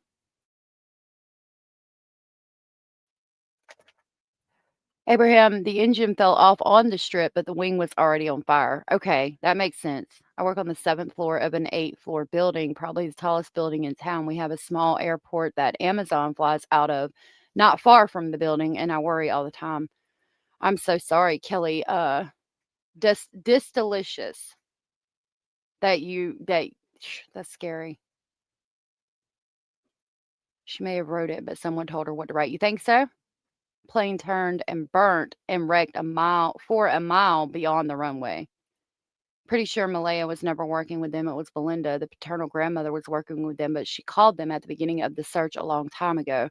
So, yeah, allegedly, this is the letter that she wrote. And it says, as a mother, I love my children more than life itself and feel so heartbroken not being able to hold my 2 children, Lily and Jack, kiss them, breathe in their scent, or tuck them into bed, dress them, wake up to their sweet smiling faces. The longing I have for them to come back home to me is a greater feeling that I could never imagine feeling or putting into words how I am feeling. There is not one single day, minute, or second that goes by that I'm not thinking about my children. I walk into a store and all I see is the things that they love that I want to get for them when they come home, the candy they like, the clothes that they wear, the toys they love. All I see is them. I so desperately just want them home safe and sound, back into my arms where I will never let them go. I am truly traumatized not being able to hear the sweet sound of their voices, their laugh when they would sing a Gabby's Doll House song that now only makes me cry when I hear it because all I hear is Lily and Jack singing along, not being able to breathe in their scent when I embrace them tightly. I don't want these moments to be memories. I want my babies back home. My Lily Mae and Jackie, the pure pain I suffer of just not knowing where they are has impacted my life and Meadows and my family in the most devastating way. Life feels extremely hard to keep going. With no answers, it is just pure lostness, like I can no longer feel at home anymore. No matter how lost I feel, I have not ever given up hope that my children will be returned. Be returned home to me safe and sound. I have all the faith and hope I will see them again. Please, anyone with any information, no matter how small, please come forward. Please do not be afraid to use your voice to help bring home Lily and Jack. Even the smallest details are crucial. I am so incredibly grateful and thankful for all of the ongoing efforts of the RCMP Major Crime Search and Rescue. Please bring me home, or PBMH. The RCMP Major Crime Unit and Please Bring Me Home will continue to investigate and they need your help. You can share tips anonymously at pleasebringmehome.com or contact the RCMP directly. I will never stop searching for my children until they are found and brought home safe and sound. Someone somewhere knows something, so please help me bring my babies home. To the incredible volunteers, searchers, investigators, and compassionate strangers who have stood beside us, thank you. Your tireless dedication, your prayers, your time spent combing through woods and yards, sharing photos and refusing to give up. You and the hope my children will be home and my youngest daughter are the reasons I hold strength and keep going. You show me that love, kindness, and compassion still shine even in the darkest times. Everything you've done has not gone unnoticed. Thank you with the deepest gratitude. Malehya Brooks Murray. And she signed it.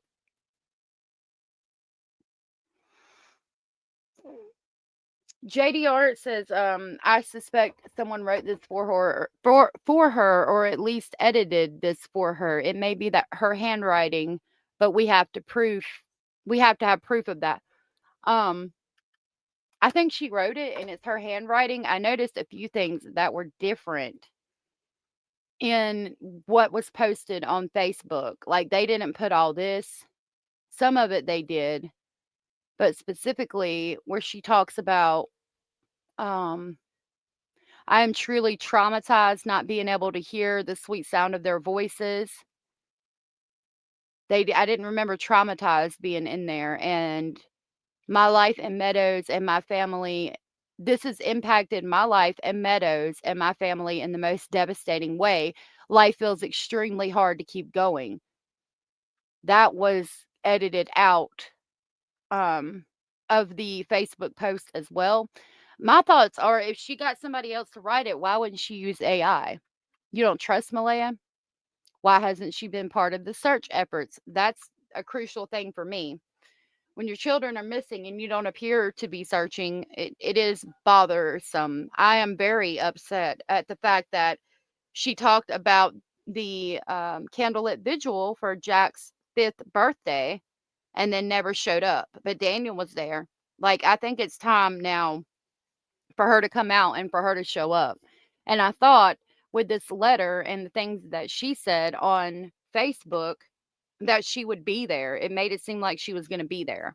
And then she wasn't again. Hey, Percy, good to see you. Little Bit said she's got to know something or she would not have left so quickly. Is she searching for them? Could have fooled me, said JDR. I don't have nothing good to say about her. Who would up and leave as soon as the babies goes missing turns my stomach. I couldn't leave the area where my children were last known to be. Like, regardless of if me and you are getting along or not, it wouldn't matter to me. My thought process would be on, I don't got to talk to you. I don't even got to look at you or your family. I can be searching with the police, and that's what I'm going to do. I'm not leaving the area where my children were. I don't give a shit if we're at the point where we want to punch each other in the face. I'm not leaving. And then she's out at the beach and things like that. It just, No, but I teach cursive in my homeschool. I totally get she has another kid, so like searching would seem impossible, but like you can't have someone watch her for 2 hours, but then CPS has her, so you have no excuse. Allegedly, CPS has had Meadow. She had time to go to the beach and the bars, so makes me think that she has time to search. Miss Woozy said there's nothing that would keep me from searching. Right, exactly. She doesn't have another kid. Her child is in CPS custody. She will never have another child in her custody. Neither will Daniel, said Snarky. You think so? If they can't prove anything, I don't know that they could keep the babies away from them necessarily. I don't know. Quickly, and this will give it time. This will give me time to search for the Pressor. What am I doing? Okay. Lord, I'm asking y'all like I need to get it together. I did find this that she recently updated, also on Nisha's Patreon. Hold on a minute.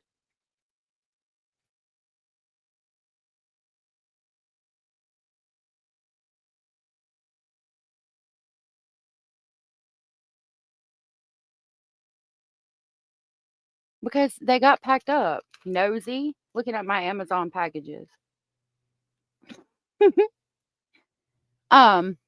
There's a lot wrong with schools today, in my opinion. Okay, so I found this on Nisha's Patreon as well, and it goes over specifically the statements that the neighbors made. She put it out and said, notated that less was redacted. So here it's the same document that we've been over that I printed out and stuff where it says other witness statements. We can read that on May 2nd and May 14th of 2025, 2 statements were obtained from Brian Ward, Lily and Jack's school bus driver, and then there's a notation of the number 11. So if we go to number 11, it says on May 13th of 2025, I read a witness statement report written by Corporal Helm on May 2nd of 2025 detailing Brian Ward's first statement. On May 17th of 2025, I read a task action report written by CST McIntyre dated May 14th of 2024 with ID 328 detailing Ward's second statement. The following is a summary of what Ward said. A. Lily and Jack were at school on Tuesday when their stepfather Daniel took them off the bus at 2:42 p.m.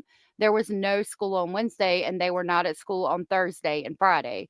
It was the normal routine for Malehya or Daniel to take the kids off the bus because Jack was buckled in and needed to be unbuckled as the drivers were not allowed to do it.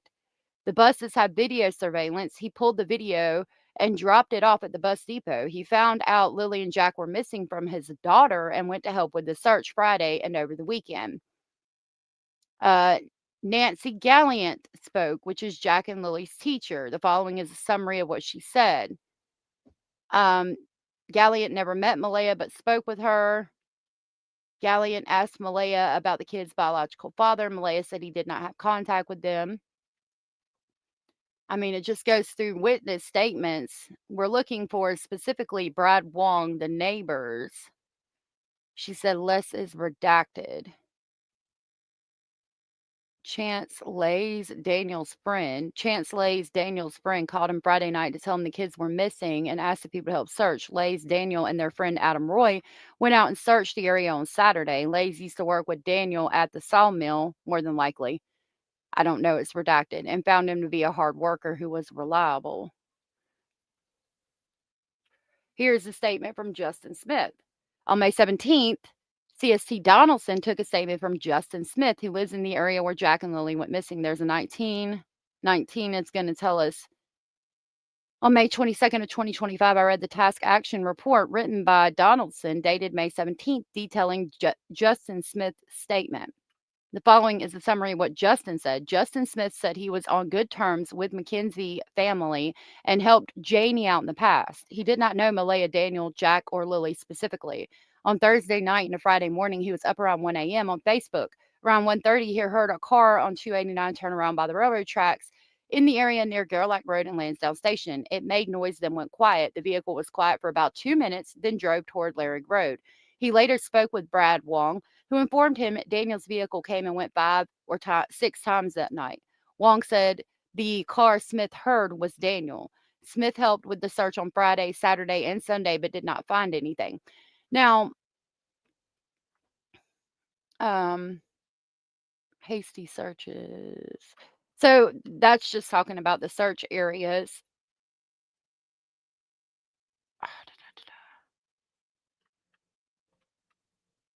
Okay, going back to this before we go to search for the Pressor real quick. The RCMP did say that they can't verify that it was indeed Daniel's car.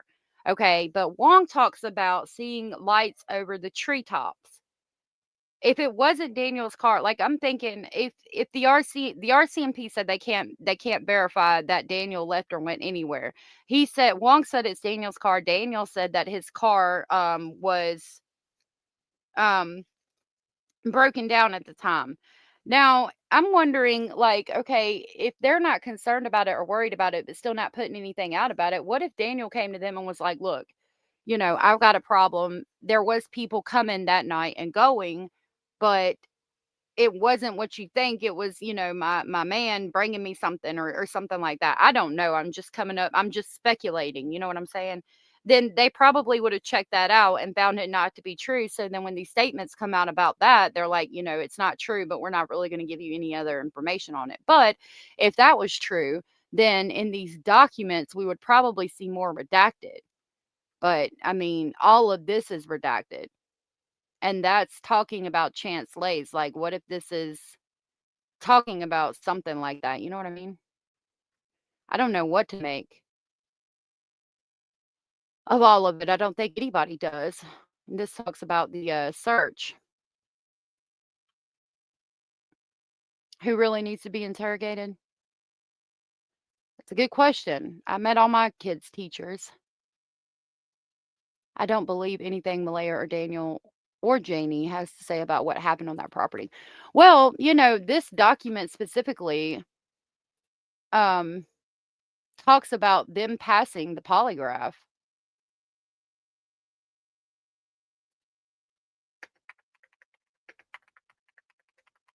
And I can show you that if you would like.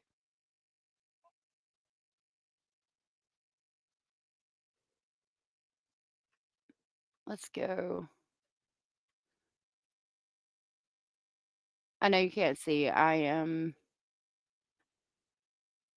about to pull it up.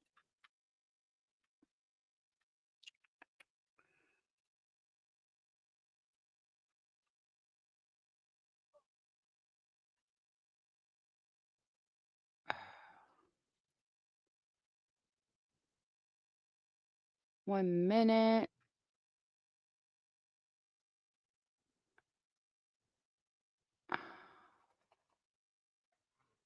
Okay. It said that they're briefing. I want to just express our sincere condolences to those who were not only affected by losing family members in this accident, but those that were also injured. While I and locate those that are that. still missing. It is a tough day for Louisville, for Kentucky. It's a tough day as being a Kentuckian myself. And I know what a great community this is, how impactful those people that suffered and have died are, and we've seen it all day. We know it is tearing at the community, and we're deeply sorry. I want to just express our sincere condolences to those who were not only affected by losing family members in this accident, but those that were also Let's injured find more. and those that are still missing.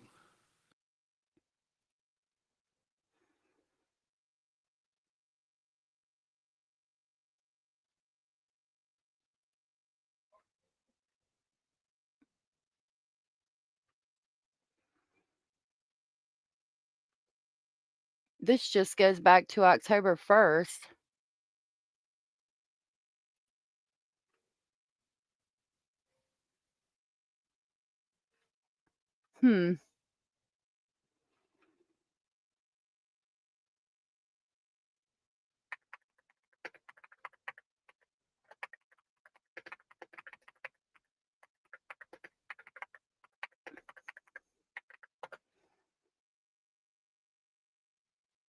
That's 18 hours. Everything I'm seeing is like 4 hours or 18 hours.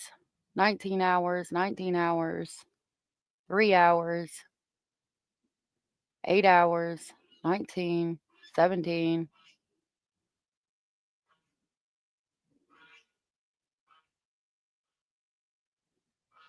Let's check YouTube. Let me see what y'all are saying. Daniel is quite the womanizer, but he seems to be the only one besides the grandma speaking out. And that's one thing I try to keep in mind about that, is that Daniel is actually out here searching. That's important for me. He's actually searching, who appears to be trying to do something about it and make shit change. You know what I mean?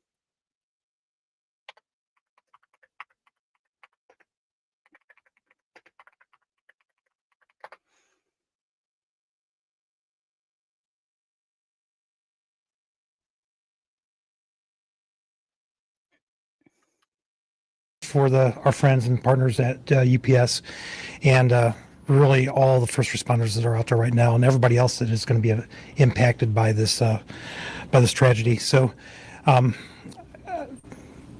think I really appreciate the mutual aid response. We just practiced. I'll start briefly with a statement. 58 minutes ago. First of all, everyone at U of L Health wants to thank our partners in fire, This is the most recent one I can find. I will continue to look, but that's the most recent one I can find on the plane crash. As well as our police departments who responded to this tragedy. They went above and beyond the call of duty. Although we partner with them every single day, it is always a reminder when something like this happens, how many people really respond to help the members of our community, and we are proud to be a part of that from U of L Health. So from all of us here to all of them, thank you very much for that. We're still caring for some of the individuals that came in from this tragedy. We still have 2 folks in the hospital that are currently in critical condition. Over the course of the evening, we treated around 15 across the different parts of our healthcare system from the incident itself, as well as also treating some folks that responded to smoke inhalation or other healthcare problems that were exacerbated by this. This is obviously a huge tragedy for our community. UPS is a wonderful partner in our community, not just here with us at U of L Health, but for everyone. And while we are a city that knows each other very well. So our hearts go out to our friends and colleagues at UPS, as well as to the other businesses, to the airport, and to all of those that were affected yesterday. So with that, I'm happy to answer as many questions as I can. My only reminder to the folks is we do still have patients in the hospital. I won't be able to give you all particulars around their care, but I'm happy to offer general answers if you have any, or any to your questions if you have any. Could you give us a description of the range of injuries that you Yeah, so we've seen burns, obviously, based upon the fire, and we've seen those from being very severe to minor. We've seen blast injuries from the explosion itself. We've also seen some shrapnel injuries where flying pieces of debris have hit either bystanders or people in relatively close proximity to the accident when it occurred. So really a gamut of that, as well as conditions that were exacerbated from the smoke and all of the other things that came into the hospital that were treated. What comes next for the 2 patients? I don't know how far you can go into the details, but if you could say the likelihood to survive, are you able to say that? Yeah, I can't really tell you the likelihood of survival of the patients. They're both in critical condition right now.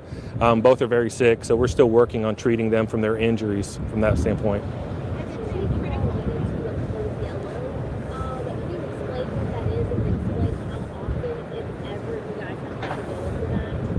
Yeah, so Code Yellow is our internal term for our disaster preparedness. So we actually drill very consistently, both with the local EMS and the local police, as well as internally for management of disasters, since we are the trauma response hospital for the area and the region. That allows us to mobilize all of our staff. And so, for example, last evening we were able to keep staff on premises or call staff in case we had a number of casualties.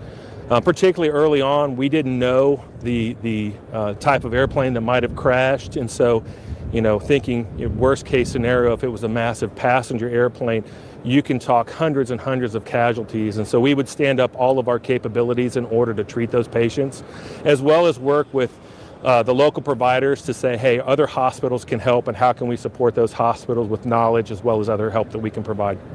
Can you clarify the 15 people you treated? Does that include the 2 that are critical, or you treated 15 plus the 15? That includes the 2 that are still in critical condition. So it sounds like the 11 is including, like he said, the ones in critical condition. And it's interesting to hear that people were hurt by shrapnel. I didn't even think about that. Hands-on deck situation based on preliminary quality news that a plane had crashed? Absolutely. So when something like this occurs and you really don't know the extent of the injuries, you always think worst case scenario. So for this, we brought in everything that we possibly could to the hospital and the healthcare system at large. We placed all of our hospitals on standby for disaster alerts so that we could be able to afford whatever care was needed. And then as the night progressed and we saw that there were fewer and fewer casualties coming in, we were able to kind of draw that down a bit and get back to normal operations. What kind of manpower does it take to sustain an operation like this? It's an immense amount of manpower. We had hundreds of people, not just at our hospital, but across the healthcare system that were back in trying to work. And that goes from everything from supply chain. We had warehouse staff that were actually in relative proximity to the accident that occurred, that were working on developing supplies. And then we had further folks that were brought into other outside healthcare organizations as well as our own in order to try and say, hey, if we couldn't take care of somebody, where would we send them next? And we could stand up those capabilities, for example, at Jewish Hospital, at South Hospital, and at Mary and Elizabeth. Can you talk a little bit more about the two conditions? And are you able to say, are they suffering burns or some other type of injury? Yeah, I can't tell you particulars because we have so few number of patients in the hospital. I can't tell you particularly about their injuries, but they're severe at this time. What does it say about? Of course they're severe. That was some serious shit. Michael said, if this had been a passenger plane or crashed in a residential area as opposed to industrial, it would have killed hundreds easily. Yeah, so thank God that it wasn't as bad as it was, but my heart still goes out to the families. Staff here that you all were able to respond in such a way that you felt that you got the best case scenario out of the worst case? Yeah, so our staff is phenomenal. I think it talks to the level and dedication of our staff. Even before we declared the disaster alert, when people started seeing this on social media or the news and we didn't know what was occurring, we had folks really starting to come back in and we're staging. They said, I'm in the parking lot in my car, call if you need me. I'm in the cafeteria, I came back into work. And I think that just talks to the dedication of the people here at U of L Health. Like, this is what we do. This is why we're here. We're here to serve the community. It's a role that we take very seriously and we're honored to be a part of. Are there any precautions you have to take at the hospital because of the proximity to where this occurred and that shelter in place? Yeah, so we actually were in a shelter in place for a while, so we actually made all staff and anyone leaving or entering the building stay put until we could get a better understanding of what was going on. Which is a great idea because something could have actually exploded again.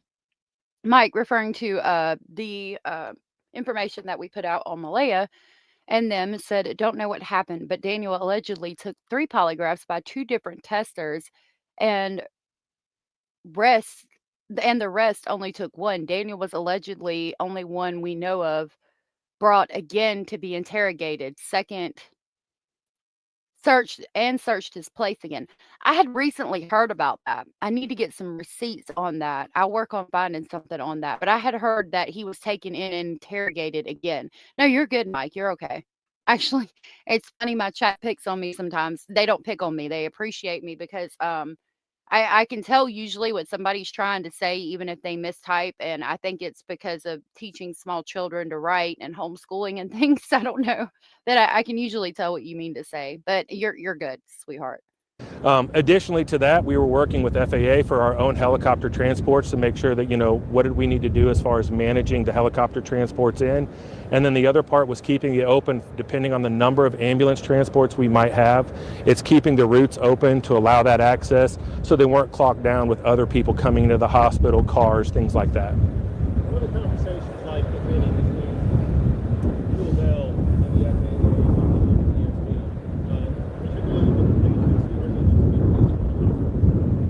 Yeah, so it actually is a great partnership with Louisville Metro. They kind of ran most of the emergency preparedness discussions, as well as some at the state level, and being able to give us the information back and forth on what could and couldn't occur at the hospital.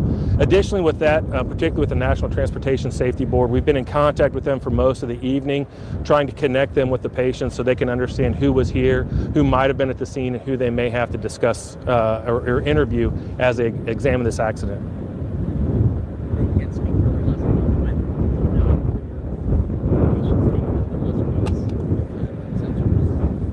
I don't know currently if there are patients taken to other hospitals besides ours, but it wouldn't surprise me, particularly with the amount of smoke in the other hospitals. Again, the other hospitals in the area are excellent as well, and so I'm sure they were able to take care of those folks as they came in.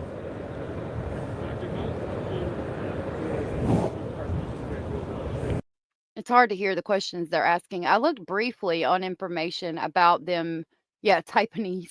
I looked briefly on information about them researching the house, and I haven't found anything yet. If you guys know where that's at, let me know. Like if we have a way to verify that Daniel was taken back in and interrogated again. I remembered hearing it. I might have even read it in an article. I just can't place where.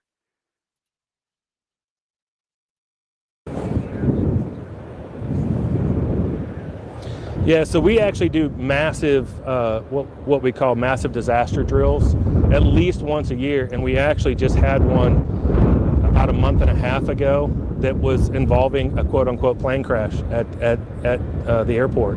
And so we had drilled for this about 4 to 6 weeks prior, and we were able to kind of work through our own internal processes. Luckily, we didn't have to activate all of those based on the number of people that came in last night, but it's an example of what we do. Internally, we do this about once a quarter, and some of those are simple paper exercises. Others involve much more substantial areas where we look at maybe throughput in the emergency department or in the operating room, depending on what's coming through the door.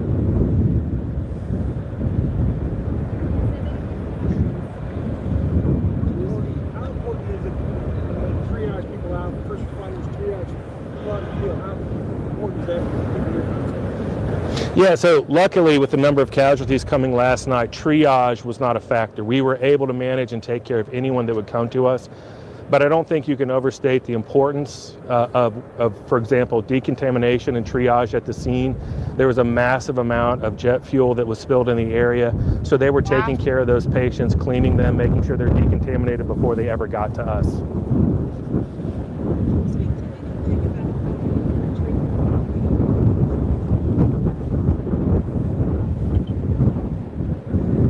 Yeah, I can't give you specifics around the treatments.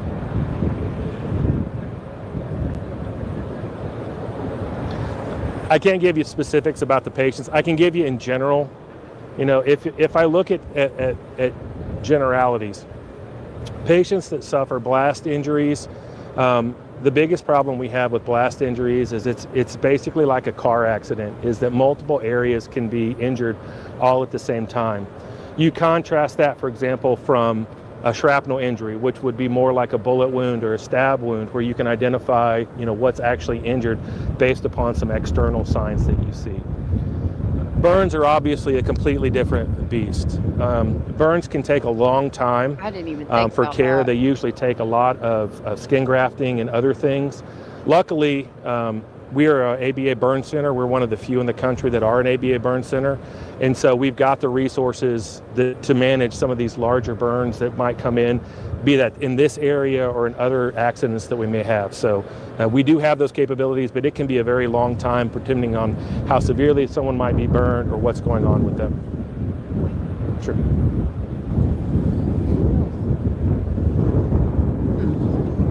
Thank you all very much. I appreciate it. I And couldn't you know what imagine. county and state? I could not imagine. Basil, honey, I can't pet you right now.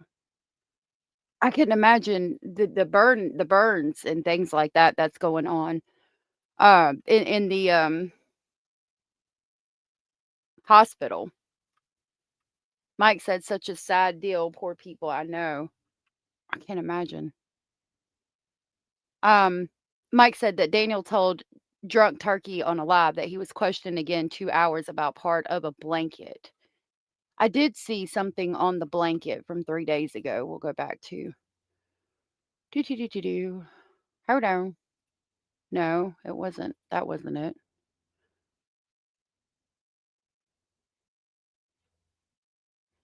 It's 6 days ago.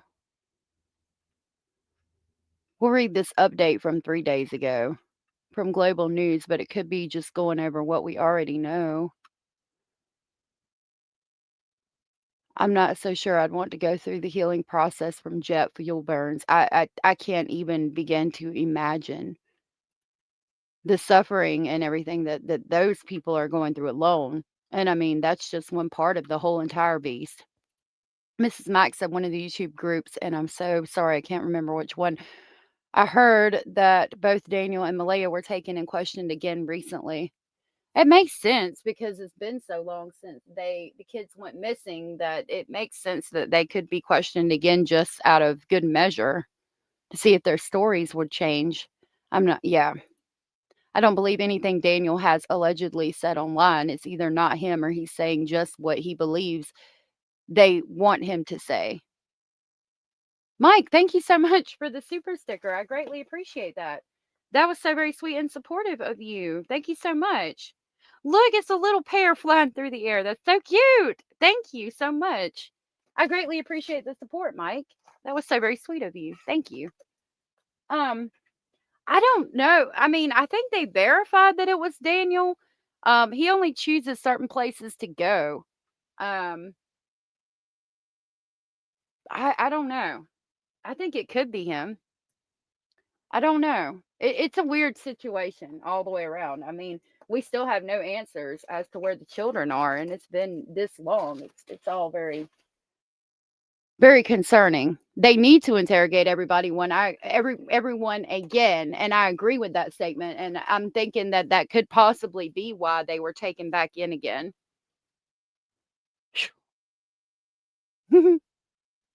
Little bit said, thanks, Woodpack. It's the idea of how awful burns are. It's been many years since losing her. I'm so sorry, little bit. So sorry. I'm so sorry. Hmm. This article says, "Where are Lily and Jack? Questions remain 6 months after Nova Scotia kids go missing." You got a video. Gotta wait for the ad to end because it's on my computer, not on YouTube. I lost somebody very close to me from overdose right after I got clean. And I still can't I can't unpack that yet. But I'm sorry for what you went through, sweetheart. It's a lot to lose somebody you really care 6 about. months, Daniel Martell doesn't believe Lily and Jack. I'm going to start this over. After almost 6 months, Daniel Martell doesn't believe Lily and Jack Sullivan are in the woods near their home in Lansdowne Station.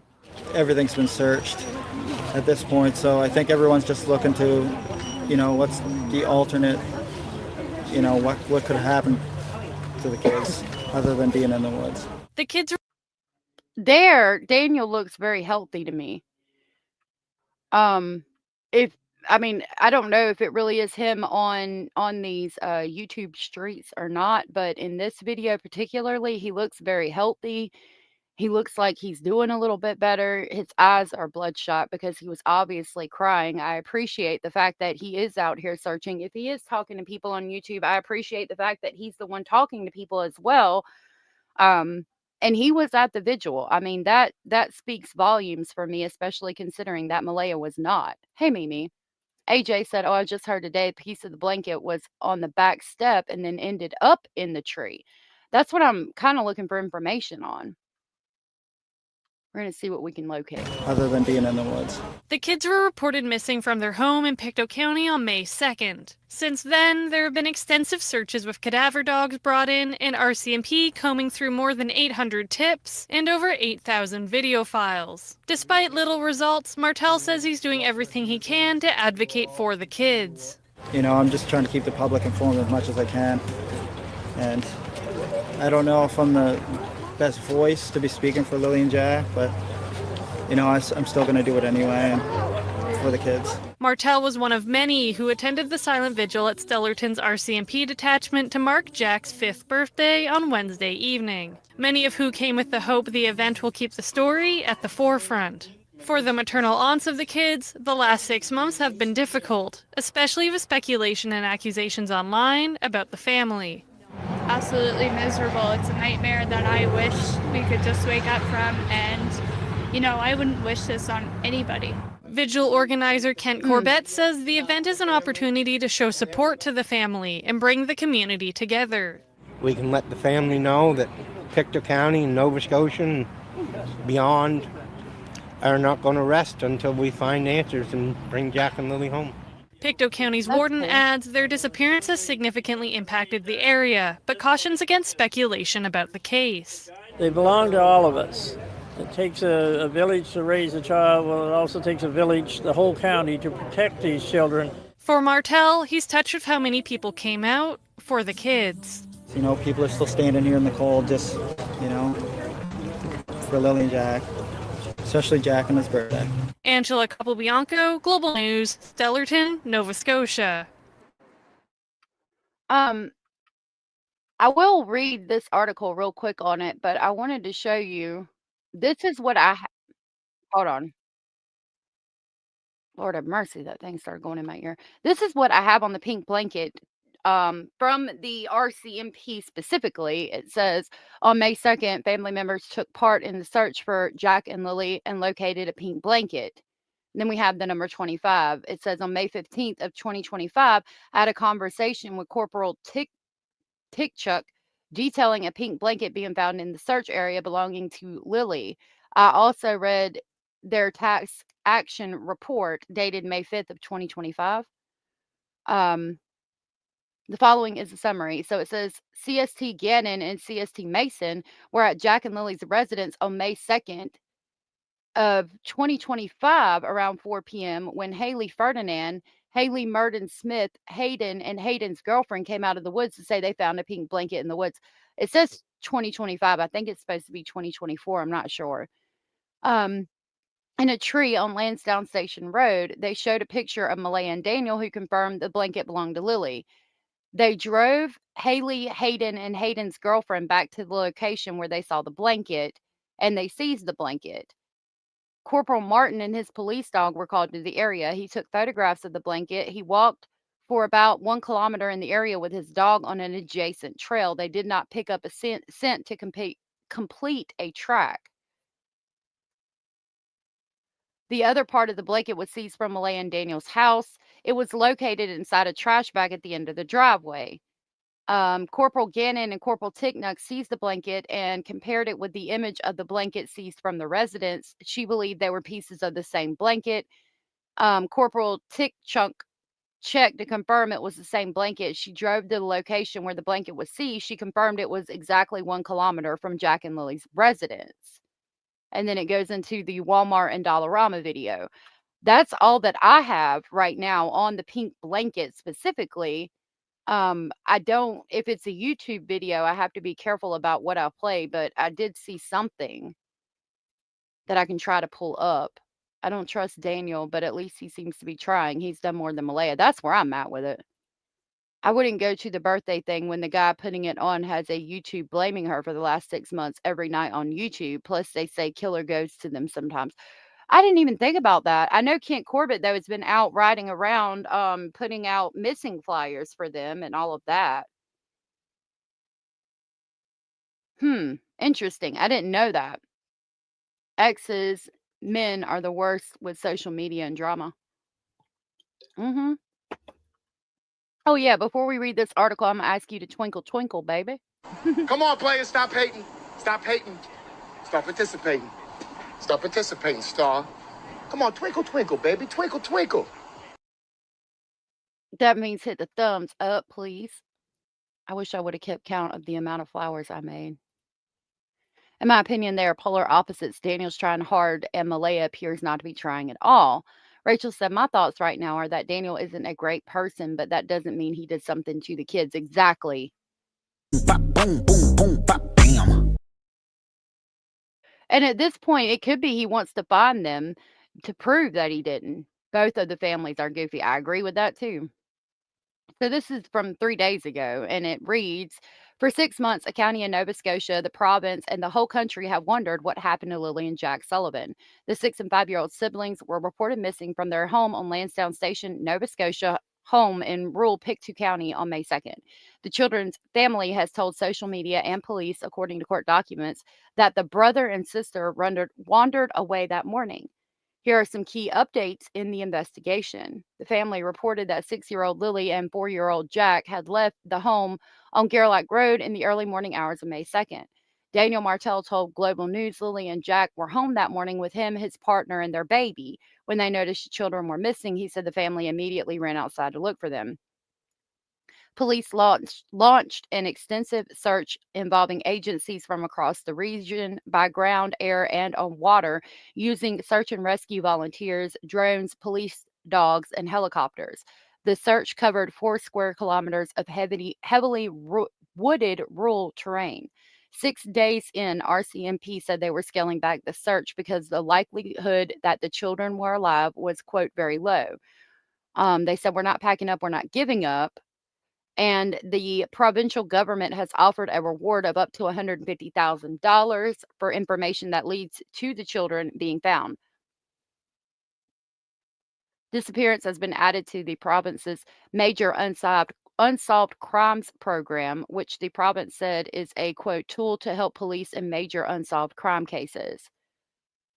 Polygraphs and pieces of blanket. Police confirmed Lily and Jack were last seen in public with family members on May 1st based on eyewitness accounts and video evidence. Court documents released in August included initial impressions by police of polygraphs given to Martell and Malehya Brooks Murray. They conducted at least 4 polygraphs during their investigation.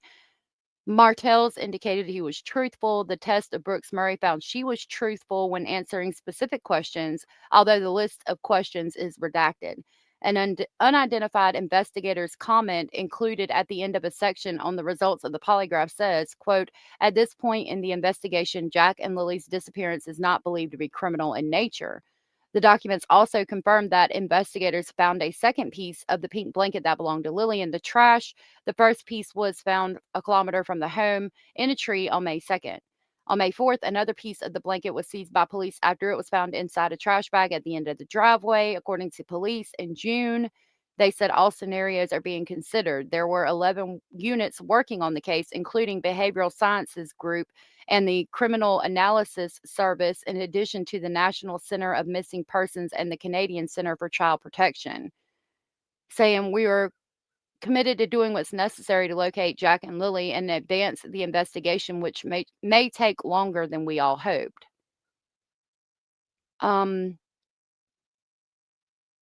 The dogs didn't find any human remains. They're still following up and assessing more than 860 tips and 8,060 video files.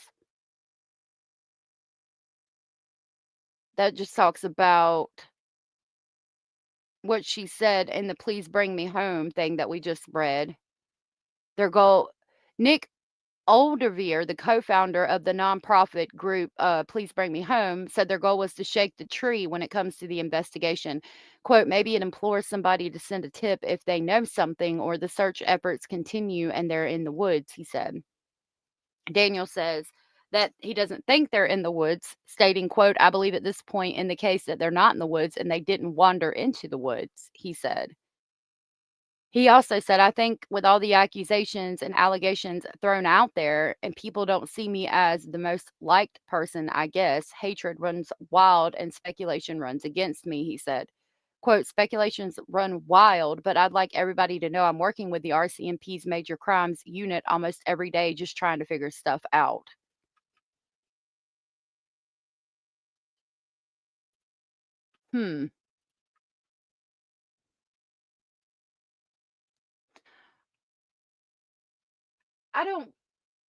I don't feel like Daniel, I mean, again, he might be a weird dude, but I don't think he had anything to do with their disappearance. Criminals lie and like to see others suffer when they get an opportunity of sick games revenge. I will believe the cops, just me.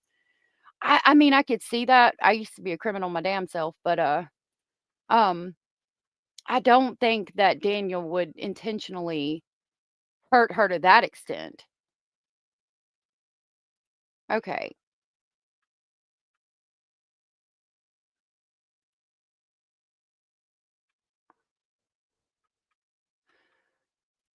I don't know what's going on with this damn pink blanket. I did find a video, but I don't know if I can play it. That's the Please Bring Me Home statement. What is this?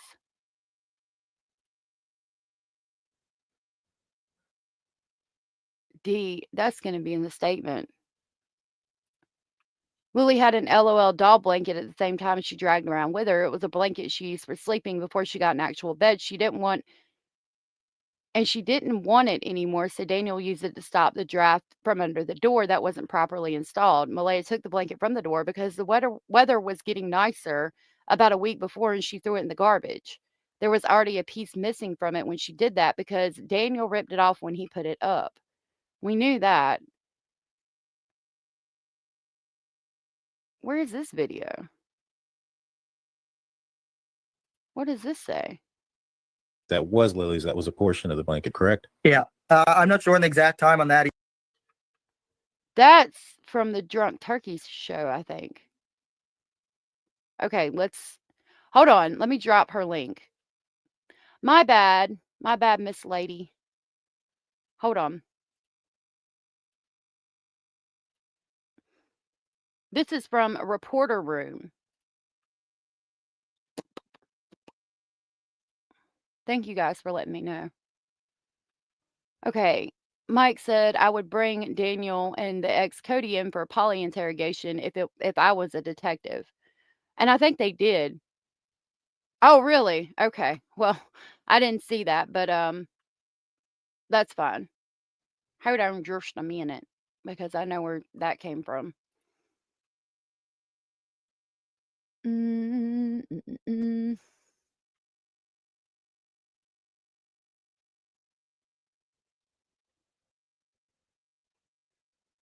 Hopefully I can find it.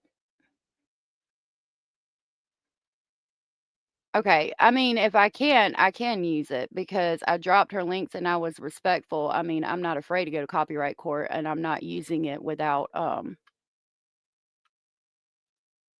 dropping her links. I'm not using the whole video. I'm just using this video. Let me try one more thing.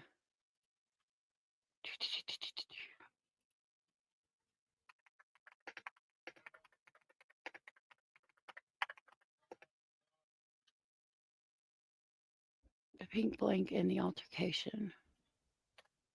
Good Lord.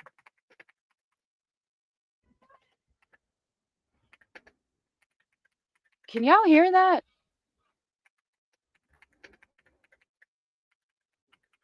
My geese are going crazy. Oh, wow. Look. Look. I seem to have located it. Look how magic that is. I mean, okay. You don't want me to use your shit, that's fine. I'll just find it from somewhere else and I'll drop their link instead. And I'll actually click subscribe to this one and give it a thumbs up.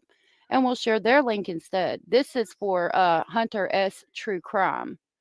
This is the original person that put out the information. And you know what? I'll also go so far as to pin that on the chat because it really irritates the piss out of me when people are like, don't use my stuff. Yeah. Isn't that just amazing how that works? All right, so let's see what Daniel said. This is not my content. This is from Hunter S. True Crime. I will link them in the description box. They are also in the comment section. Definitely check them out. Don't be nasty to her. Well, maybe I shouldn't be nasty to the woman, but like if you're putting a banner that says don't use my material, sorry, it's a bit frustrating for me. 4 is when they found the pink blanket that was Lily's. That was a portion of the blanket, correct? Yeah. I'm not sure on the exact time on that either. It would have to be after 4 because the school bus goes up there around 4 o'clock. Gotcha. And because that school bus, it goes up and it actually goes up and turns at my Uncle Ron's house, which is about 500 feet past where the blanket was found. Gotcha. So, and the bus usually goes up there, and the bus usually makes its way up there around, I don't know, 3:55, between 3:55 and like 4 o'clock. And so they're talking about the bus turning around and the time the blanket was found, which was after the bus would have been through there. Are they thinking the bus driver did something? This bus has cameras, correct? Yeah, the buses do have cameras. When they looked at the footage from the outside of the buses, the blanket was not there. Interesting. And it went both directions, correct? It went. Yeah, they both go both directions. They have multiple buses. So when they looked at the footage originally, the blanket was not there. You don't trust him? And it was not seen at 3:55, 4 o'clock when the bus passed. No, they said they did not see it on any camera footage from the buses. Okay, all right. And the other half, right, was found in the garbage. I believe so. I wasn't back at the house for that to know that, but that's what I'm hearing. Yeah, that's what Logan said. And yeah, so Which is really peculiar, right? Like, how, if the blanket was put in the garbage, how did it get out of the garbage and half of it get into a tree, right? And I That is really peculiar. This says the other part of the blanket was seized from Malehya and Daniel's house by Corporal Rice on May 4th, 2025 at 9:09. It was located inside the trash. Let me play a little bit before this video.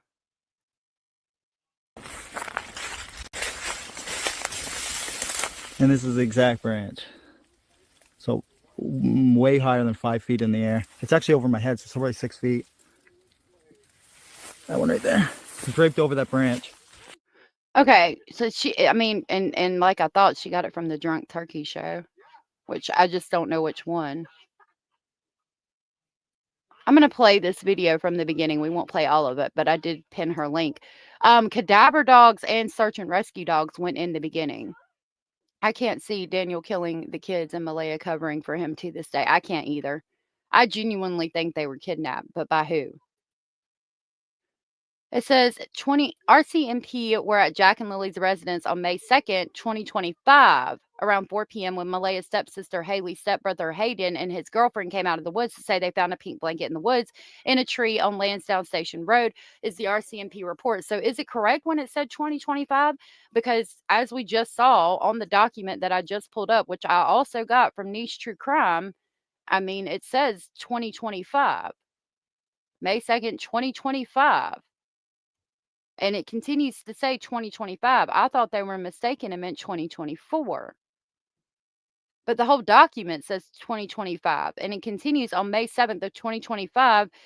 He attended Walmart in Toronto to obtain their video surveillance. He learned that they had video surveillance from April 30th, 2025 and May 1st, 2025. He later reviewed the video from April 30th, 2025 and saw the following. Malehya entered Walmart holding a baby. Daniel entered Walmart holding 2 children. And we know damn well that it wasn't May of 2025 that Daniel and Malehya entered the Dollarama and the Walmart. So the date is wrong on that. For everybody putting out about 2025, the date is wrong. It's supposed to be 2024. They were not seen at the Dollarama and the Walmart on May 1st of 2025. It was May 1st of 2024. Just so that's out there. Am I wrong? I'm wrong. I'm wrong. I'm so wrong. I'm giving them an extra year being missing. It was 2025. I apologize. I apologize. Thank you for the correction. Lord, my brain, the geese were squawking, and maybe I'm not thinking. I apologize. It was 2025. I'm so sorry. I apologize for that. I'm thinking that they had been missing for longer. I'm thinking they had been missing for over a year in May. Where my head's at, I think it's because of Melodee Buzzard, and it's saying that she had been missing for a year, even though I know she hasn't. So I've gotten confused. Everybody else is correct. I was wrong. I apologize.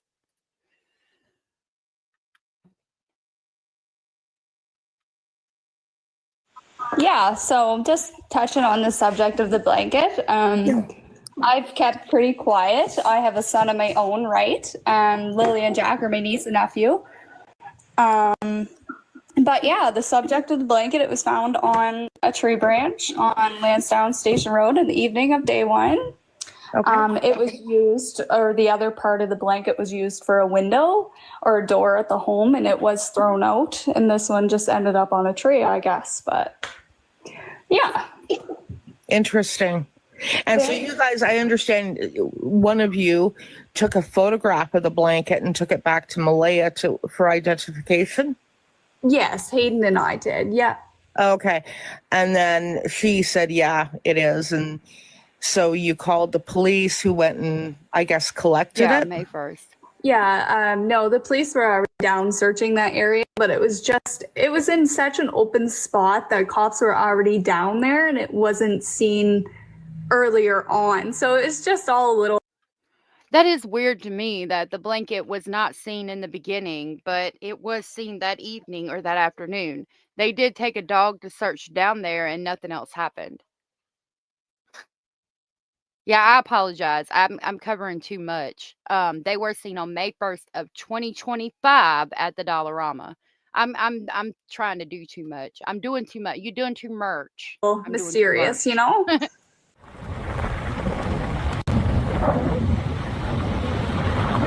The Drunk Turkey Show recently released a video Daniel Martell made showing the location of the ripped blanket.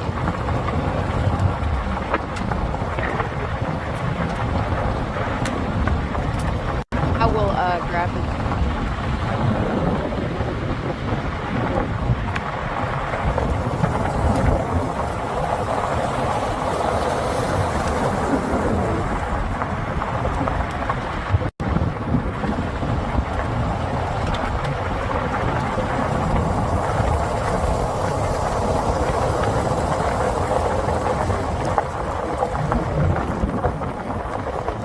And this is where the blanket was found. You can clearly see it was visible from the road.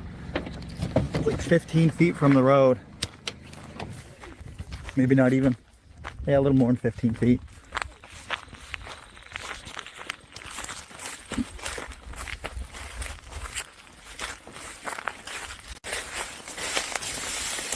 And this is the exact branch. So way higher than 5 feet in the air. It's actually over my head, so it's already 6 feet. That one right there. It's draped over that branch. So it's like somebody was driving down the road, threw it out, and the wind carried it up to the tree. There is the link for Drunk Turkey. He does seem pretty cool. I, as far as I can tell, he seems pretty down to earth. Lorianne said, I meant the dogs they owned on the property. What kind? I don't know. I'll look it up and see if AI can tell me anything, but I'm not sure. Frustrated, been 6 months and still no answer, said Blue Jay. I know. I don't care. My child, your child, his child, her child. I would be looking right. I agree. Anything that happens in my area, I'm going to go try to look. I was going to look for Liam, who was missing. Autistic boy was missing from a couple of hours from me, and I was going to go look for him, but he was located in the pond, unfortunately. Oh, yeah. Thank you, Snarky. Unless it was planted, said Little Bit of Lisa. Kind of makes you wonder if somebody planted it there. You think that okay, but if it was planted, then what is the other option? Well, somebody planted it there to hide the crime that they committed. If they committed a crime, though, if somebody committed a crime, I would think that it would be found out by now. But I mean, I could be wrong.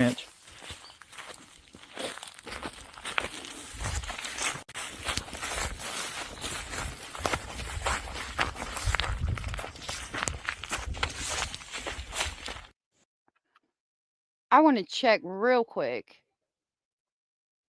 And see if I can locate the 8-minute video. Because that's an 8-minute video. Yep, there it is. So nighttime. This full interview coming soon, it said.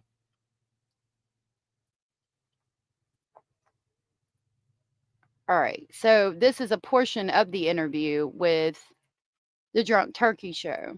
He says full interview coming out soon. I don't know if it's out or not. Comes in. This is what. Around what time does the search stop on the first day?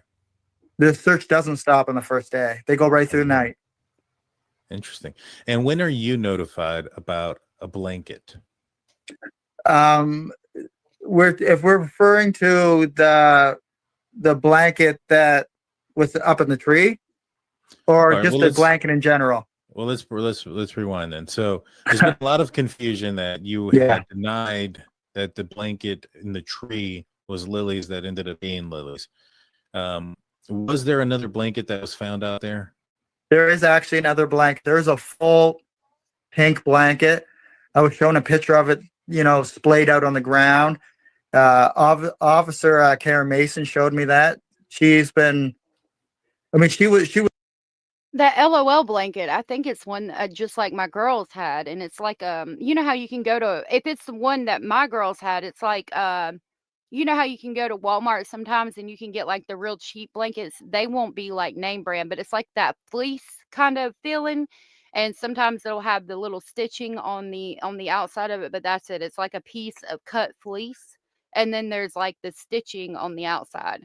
They had LOL ones, and the ones my kids had, my girls, just said LOL, and I think it had a few pictures of the LOL dolls on it, that you would get from Walmart, but it's like not like a blanket, it's like just a piece of fleece. If y'all know what I'm talking about. You think it's a red herring. Was involved in quite a bit of the, just back and forth stuff between the command center and me and Malehya and mom, and some of the people involved, and just trying to relay information, keep us up to date and stuff like that. And this pink blanket that they found, was it something that they found close to the house, or? I'm not sure the location where it was found. There was a pink blanket, there was a water bottle, there was a children's T-shirt, and there may have been a sock or socks too, showing me as well. But none of them belonged to Lily's, right? I mean, none of them were Lily's, none of them were Jack's. Mike, to touch on that real quick, Mike says, I can't believe Drunk Turkey was a cop and said both parents had to be involved. If they did anything, Daniel couldn't have done it alone. Now we know why some cases take so long to solve. I found it interesting that Drunk Turkey was a cop, and he seems, like I said, pretty down to earth to me. The thing about that in this particular case for me is that in the fucking court documents, Daniel says he went to bed early that night and didn't get back up. Malehya says that he was up that night, supposed to clean the kitchen, and she doesn't know what time he came to bed. So it's entirely possible that if something happened that night, that Daniel could have been up with the kids doing stuff that made the kids stay awake. You talk about stimming and autism and things. Sometimes children stay up late that do that and have trouble sleeping, from what I've heard. So it's entirely possible to me that the kids could have been up with Daniel that night while Malehya was sleeping, possibly with Meadow, possibly without Meadow, depending. And something could have happened, and Daniel could have moved their bodies while she was asleep, and she could legitimately have no idea, but know what he looks like when he's lying, when he's not telling the truth, and he could have looked like that morning, and that could entirely be why she left, because she knows he's lying, but she can't prove it, and she doesn't know what he did and doesn't know anything because she was legitimately asleep. Now, I don't think that's true.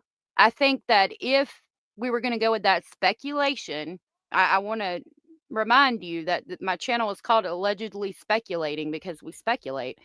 I think if that was true, that the RCMP would have had something on Daniel by now.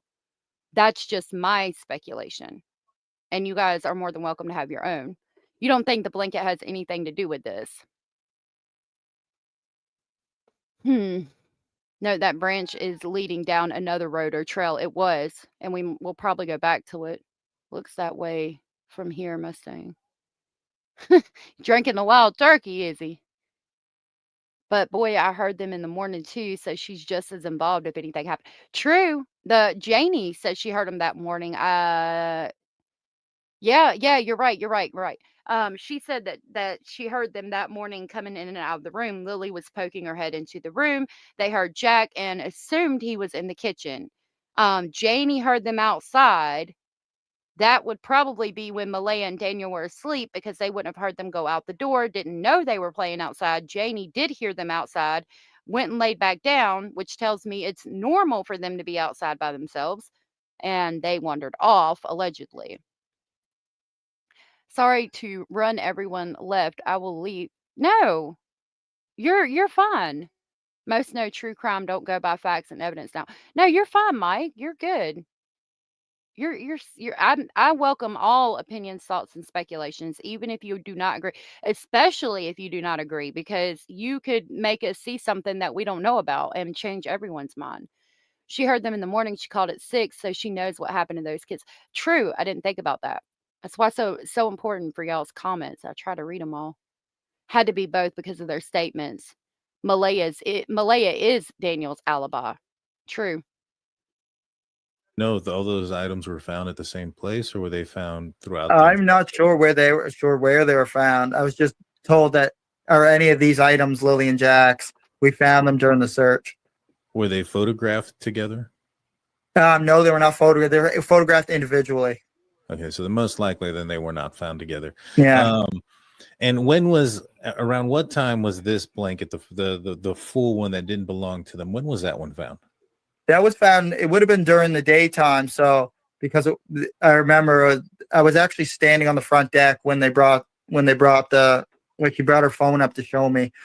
So that would have been sometime during the day. So I'm saying between noon and 4 p.m. probably. So, 4 is when they found the pink blanket that was Lily's. That was a portion of the blanket, correct? Yeah. I'm not sure on the exact time on that either. It would have to be after 4 because the school bus goes up there around 4 o'clock. Gotcha. And because Okay, why is it so important though that the school bus goes up there at 4 o'clock? Is he the one that saw the blanket? And what blanket doesn't belong to Lily? The LOL blanket? Yes, we do. We love to disagree as long as it's done respectfully. His story changes constantly, whether it's because he's hiding substance misuse or that he did something I can't tell, said Hannah. Interesting. Or the items were photoshopped individually. I hope not. I don't know much about Drunk Turkey. So I'll leave it at that. That school bus, it goes up and it actually goes up and turns at my Uncle Ron's house, which is about 500 feet past where the blanket was found. Gotcha. So, and the bus usually goes up there, and the bus usually makes its way up there around, I don't know, 3:55, between 3:55 and like 4 o'clock. And this bus has cameras, correct? Yeah, the buses do have cameras. When they looked at the footage from the outside of the buses, the blanket was not there. Interesting. And it went both directions, correct? It went. Yeah, they go both directions. They have multiple buses. And it was not seen at 3:55, 4 o'clock when the bus passed. No, they said they did not see it on any camera footage from the buses. So that is how far is the search command from where the blanket was found? From the piece of Lily's blanket that was found in the tree, the actual command center itself. Yeah. It is okay. When you look at Lansdowne Station Road on the map. I'll just wait for you here to set that up, and then we can take a look. Yeah, I'll give you the exact location. So here is. Do you see it? Okay, so I've got it pulled up, but it appears to have already happened, or they've just went like it is live, but okay, they are talking. Let's see. Well, and even the governor referenced that yesterday. He was assured that they would send one of the largest teams that's available that they've seen in any kind of investigation. And sure enough, when you bring 28 people who are going to be here for a week. Here's what you've got. UPS is worldwide. I was thinking it's last moment, so maybe we recorded. That's why I recorded the video. If you saw that walking out of our shop. So then we ran behind. That's people that recorded the video. Here, Louisville, Kentucky to Honolulu. The mayor, the congressman, and I have just visited the site, both where the plane first impacted, both structures and the ground, and then when the last portion of it came to rest. As governor, I've seen a lot. You think so? I've had to order. We're going to go back to it. Freezer trucks in a pandemic.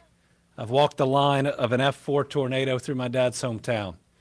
I've seen towns hit by flooding we'd only describe as biblical, and what this scene is violent. Where the plane hit, at best, is destroyed.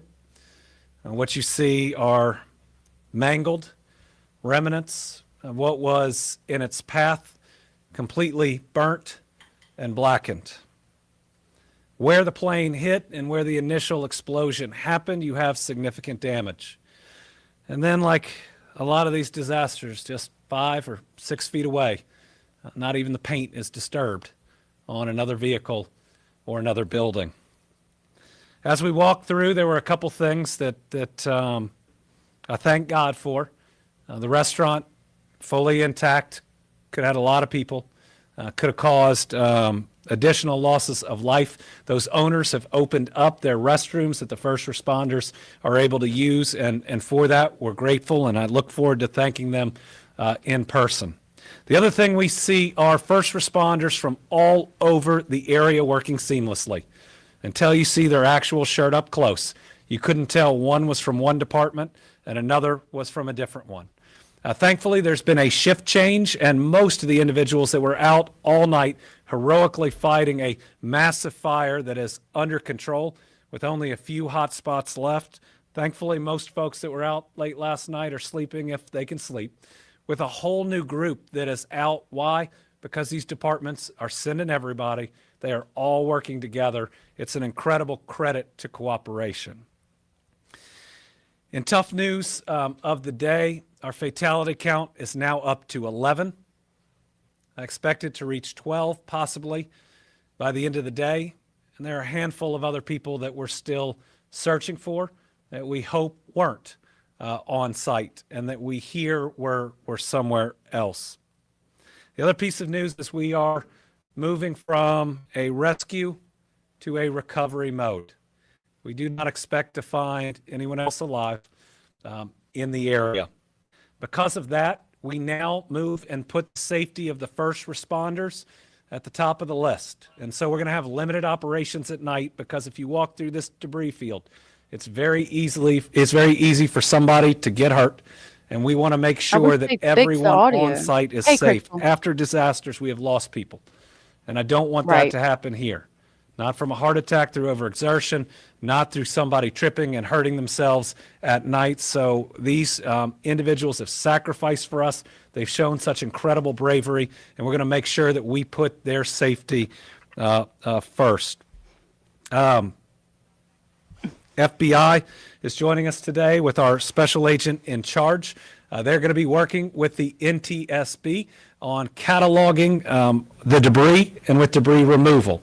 What that means is they'll be working through all of those reports that are coming in through the city, who did a great job in setting that website up very, very quickly. That's actually one of the newest innovations that I've seen in response to something like this. So, Mayor, thank you for doing that. But the FBI is going to provide their agents to go to those scenes. So if you've reported debris removal and the FBI knocks on your door, that's the reason. I think that's just important for people to know.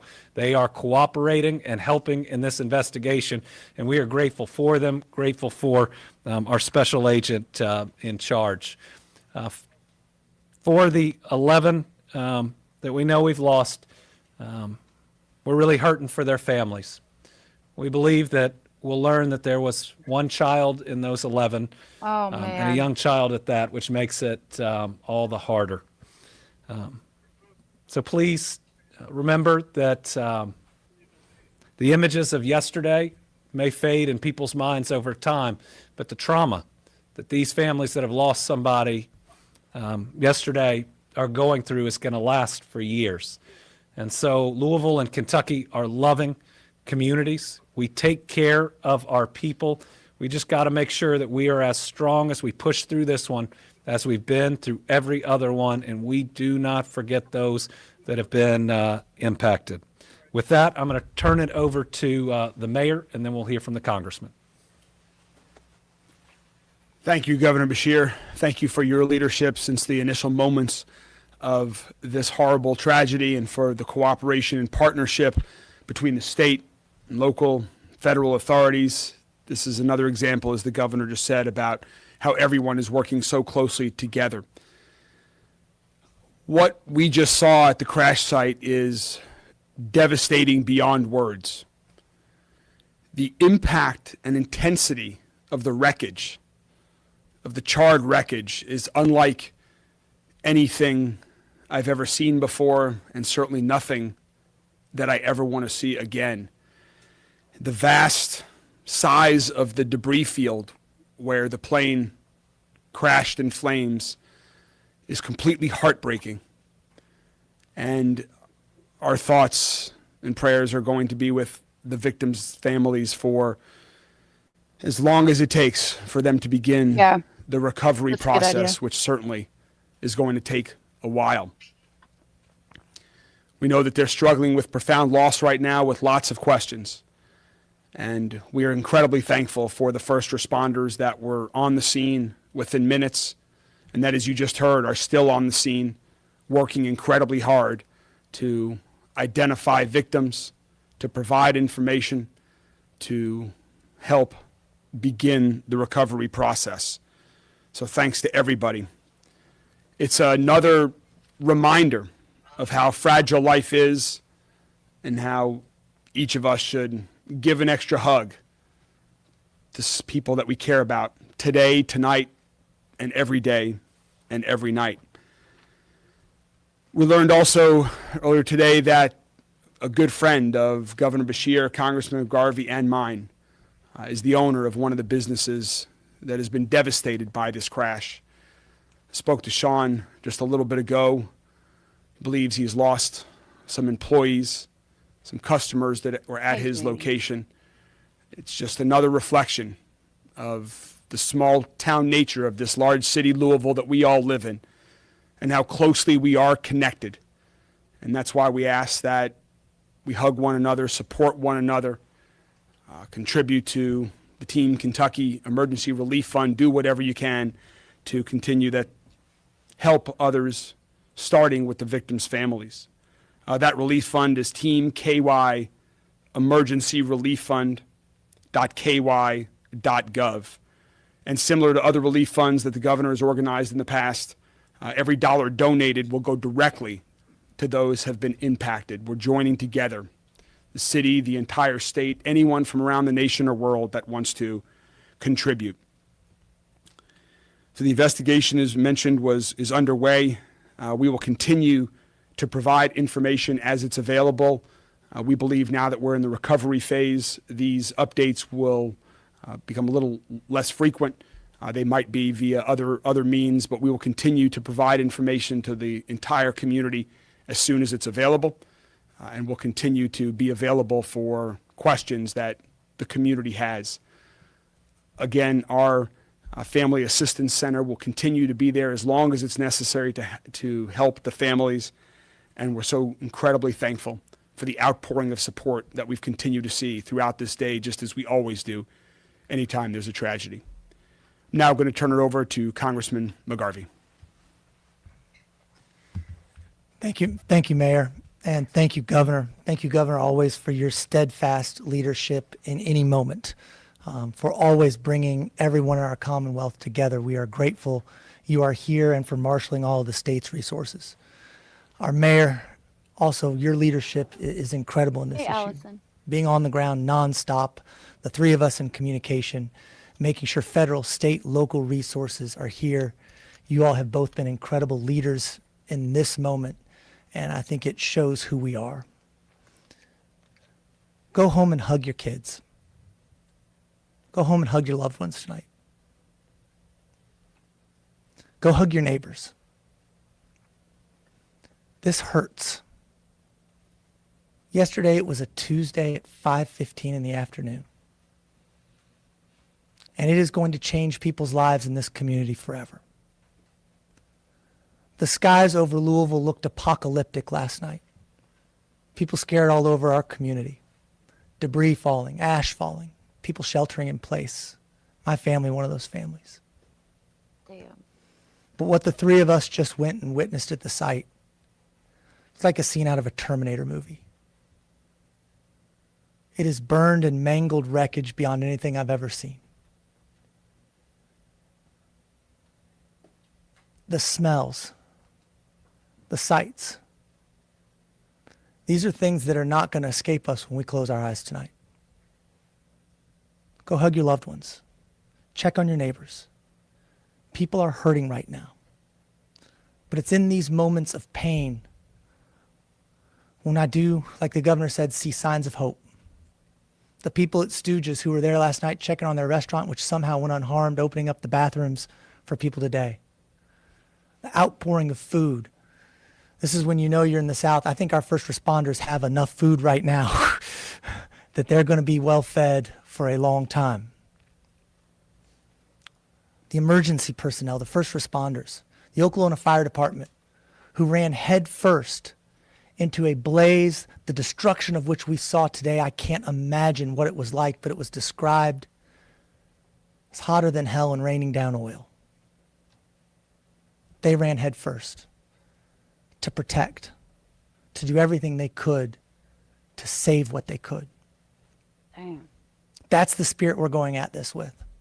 That's why you see the federal, the state, the local level working together. I know that I've been on the phone with NTSB nonstop. The mayor and I were there to greet them as they got off the plane today. They are here. They have a dedicated team. The full resources of the federal government are being brought to bear on this. And we are working with everyone, the entire delegation, especially our senators, Mitch McConnell and Rand Paul, Congressman Brett Guthrie. I've spoken recently with Congressman Andy Barr, asking what he can do as well.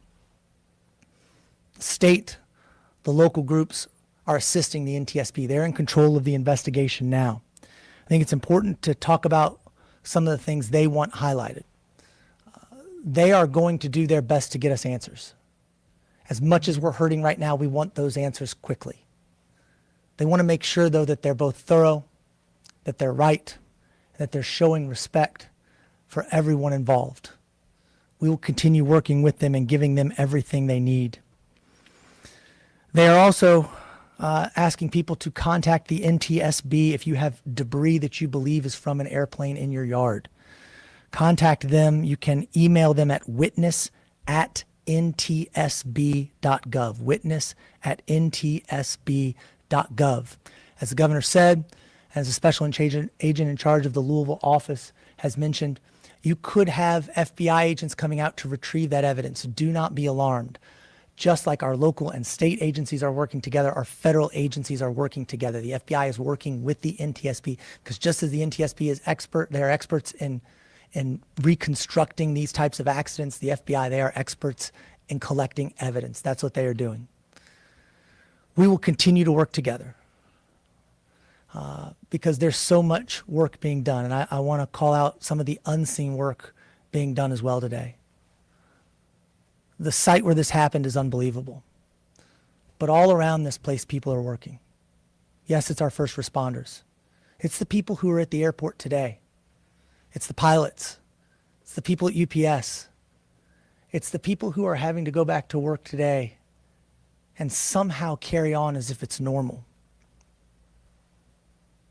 Air aviation is a small community. As we all know, Louisville is a small community. If you don't know someone directly impacted by this, you know someone who does. And that's why it's important we lift each other up. We lift up the people who are doing the work on the ground.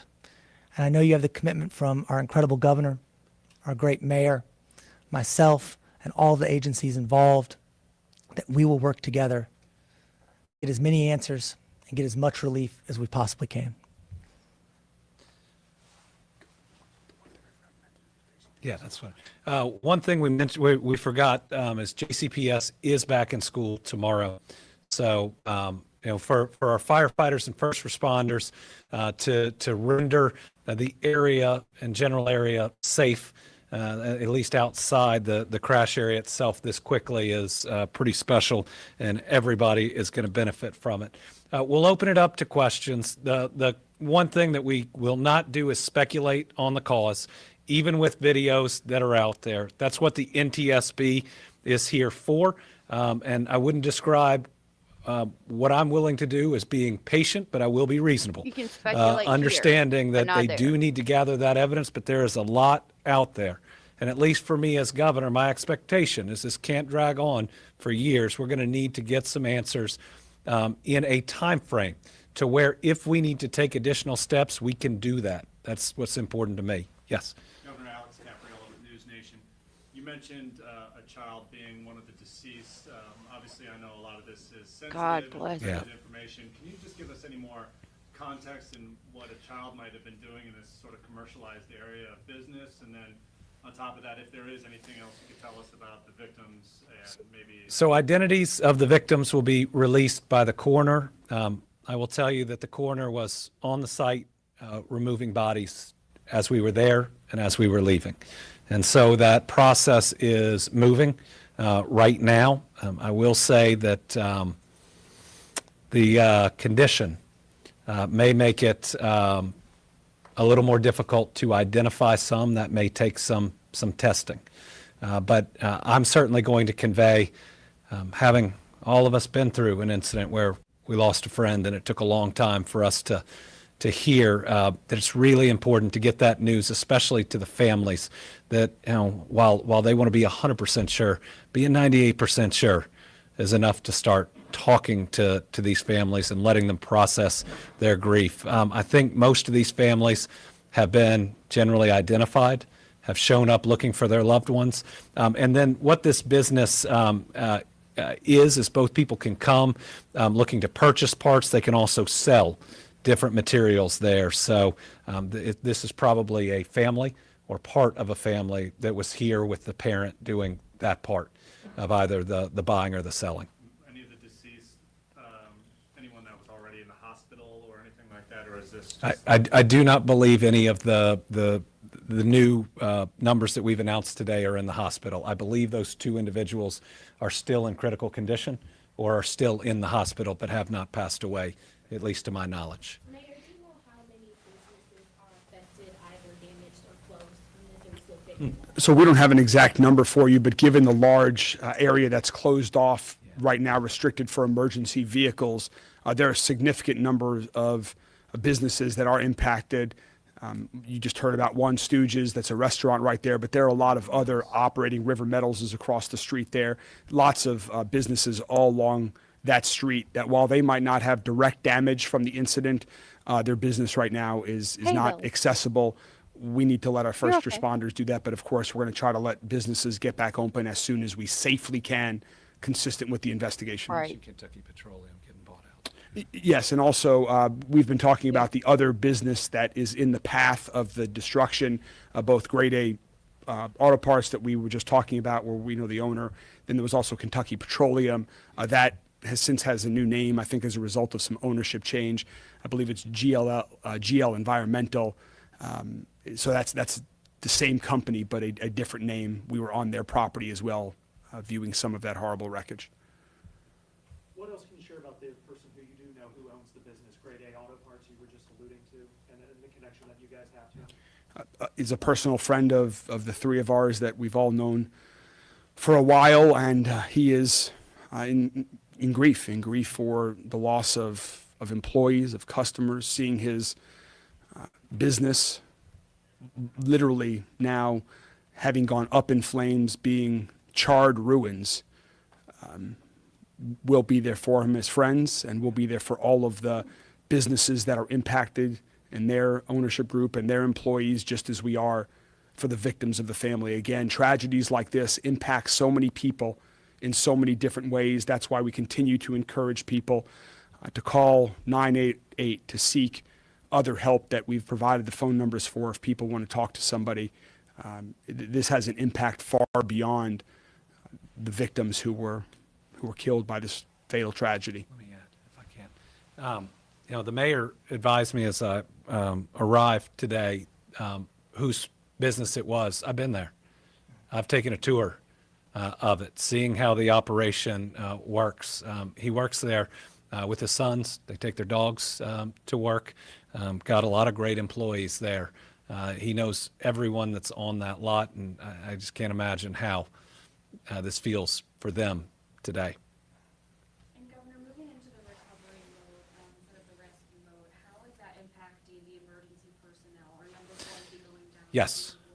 The numbers on the site are already down significantly from fighting a giant blaze. We were able to do a shift change, so most people are now getting some sleep. We've got a couple of the fire trucks that are still on site, because you got a couple of hot spots and they're right there ready for them watching.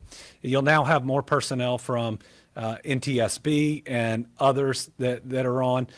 You'll still have people until we get through the entire grid multiple times doing the search for any other bodies, because that's all we're going to find at this point, unfortunately. And so you'll see them reduce from that point as well. You're going to see at least a few emergency personnel and ambulances stay to make sure if anybody's hurt on the site that they get that help immediately. But I've got to say, to be able to put out a blaze like that and to be able to stabilize a site this size from a giant airplane filled with aviation fuel this quickly, get kids in school the next day is pretty special. And I'm amazed by not only the training of all of these different groups, but their ability to work so seamlessly together. It's a lesson that we all ought to take and try to put into practice. Governor, earlier in Kentucky, you talked about the 16 families that were still looking for loved ones and how that number might change. Do you have an update for that? I don't.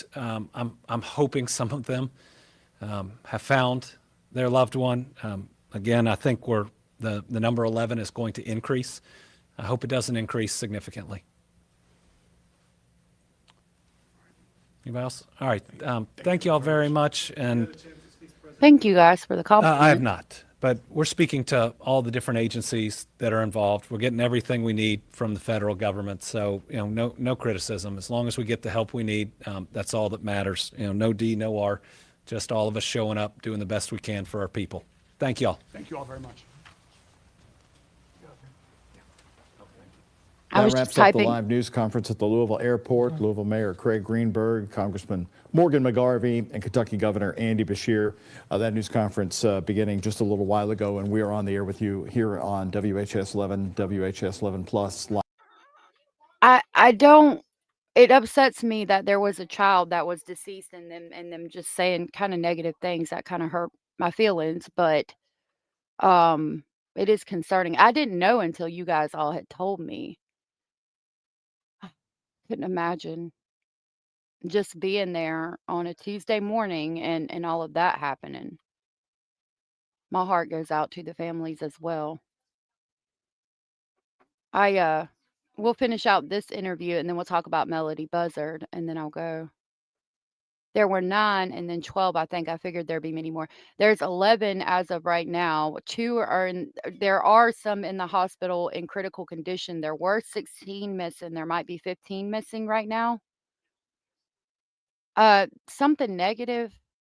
I caught part of it, but I didn't catch all of it.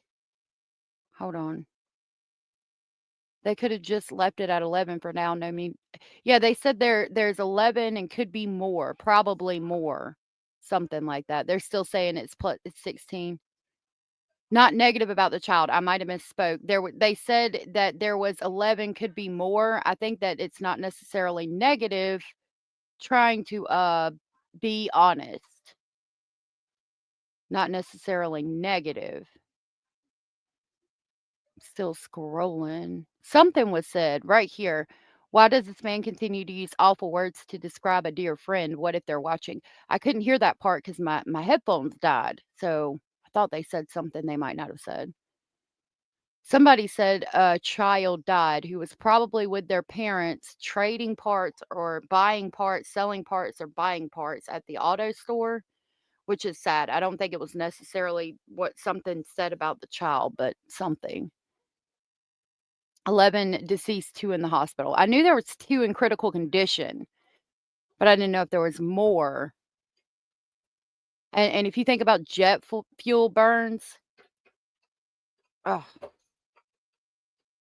Okay, so he's showing, right now we're back to Daniel. He's showing the location of the blanket, where the blanket was found. This is from Drunk Turkey. I do believe his link is pinned to the top of the chat. Yeah, so that is Lansdowne Station Road. As soon as you're going up Lansdowne Station Road, you go across a little bridge. It's this direction? Lansdowne Station. Oh, this direction. Okay. Yeah. So Lansdowne Station Road, there you go over a little tiny bridge. Okay. I don't know. Have I gone too far? Yeah, it goes right on Lansdowne Station Road. There's a little bridge when you're going down, and then you see. Yeah, I think he was trying. When you're seeing right around that turn there, that's where it is. You just headed on it. It does. Right past that little dirt road there, that little gravel pit dirt road. Yeah. Why? Okay, so we know the house is here, and he drove down a little bit, and then this turn right here, that's where the blanket was found, and we know that because, again, when we saw the video here, that looks like the same location. Hold on. Stop it. Ribbons mark the location where the piece of the pink blanket was found. Hold on.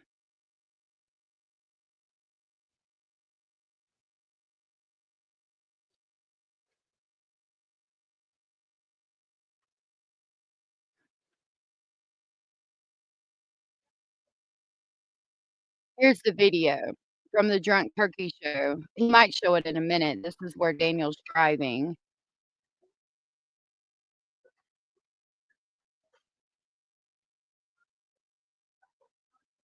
Oh, hold on, I'm sorry.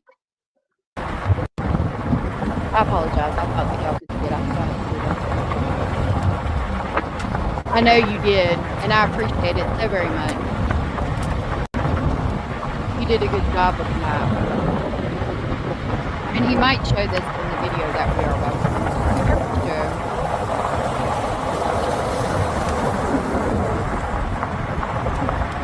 See, that it's concerning to me that this blanket was found thrown out like that, because for it to be how he described in just a second, it's going to be like somebody was driving along, grabbed the kid and threw the blanket out through the window. And then turned And right this is there. where the blanket was found. You can clearly see it was visible from the road. Like 15 feet from the road. Maybe not even. Yeah, a little more than 15 feet. Yeah. No, you won't, Lori. Oh, And it this will is the be. exact branch. So way higher than 5 feet in the air. It's actually over my head, so it's probably 6 feet. That one right there. It's draped over that branch. See, I think that somebody threw it out of the vehicle and the wind picked it up and put it in the tree. But the fact, again, that it wasn't there that morning and then all of a sudden it was there is really weird. Hey, Addie V. I'm just curious, but why would they make command so far south of where you guys live? Did they say anything about that by any chance? I'm not sure the actual reasoning for making it there. I know it's a road that's they had a long stretch going down that hill, going to the command center, so everyone could park their cars. Because there was hundreds of cars there, Daniel. Now, search vehicles. They had to move in. You know, RCMP. So there's hundreds of cars right where the blanket's found is weird too. I think they're about the size of a throw blanket. The LOL blanket that my girls had, which is probably the same blanket if I had to guess, was about the size of a throw blanket. Yeah, of course. I just found that video today, as a matter of fact. SUVs and everything, right? so how It is long weird as after fuck. law enforcement arrived at 1027 did the command post get set up? Was that something that This is a was that like the different first one. thing that happened? I think Addie. Was that a- why it take a I'm not while? sure. I was actually in the woods for a lot of that, Daniel. So I don't have like a Probably clear pretty time hard. that was set up. Like, I mean, clear time that I could say the setup like began or. But if you go back to footage of that day, which Hannah suggested that we go back through all of the interviews, which we'll probably do. If we go back to footage from that day, I remember that some of the interviews and some of them talking, it's hard to hear because the wind is blowing so hard. And for it to be found 6 foot up in that tree like that, that would tell me it was thrown from a vehicle and then blew up to the tree. It might have been there the whole time, kind of in the ditch, and then over the day got blown up into the tree. I don't know. But I would think they searched that area and would have found it even if it was in the ditch. I heard the reason for parking where they did was electricity, although they have generators. Yeah, there's not cell phone service down there. Got ripped off when when he was hanging it. Malehya stated that. Yeah, the piece of the pink blanket, I think, I don't know. or was completed. So around what time were you notified, and how were you notified about the pink blanket that belonged to Lily? The pink blanket that belonged to Lily, I wasn't notified at all about that. I was actually told there was a piece of a pink blanket that was found up the road in a tree. And I said, piece of a pink blanket? Like, and I put two and two together. I ran out to the garbage bin, and I seen that there was a hole ripped in the bag, and clearly there was somebody who went into the garbage, or something went on with the garbage for a piece of that to be ripped out. Because usually when you look in the garbage bin, Daniel, and you see a garbage bag, usually it doesn't have a hand-sized hole ripped in the side of it. What the hell? Who went in the garbage and ripped the hole in the bag and pulled the fucking blanket out? Did we get DNA from the fucking bag? Because that could have been your answer. What the hell? What the hell? What? Y'all, I'm so perplexed right now. I'm like, what? This is weird. Who ripped the fucking hole in the blanket?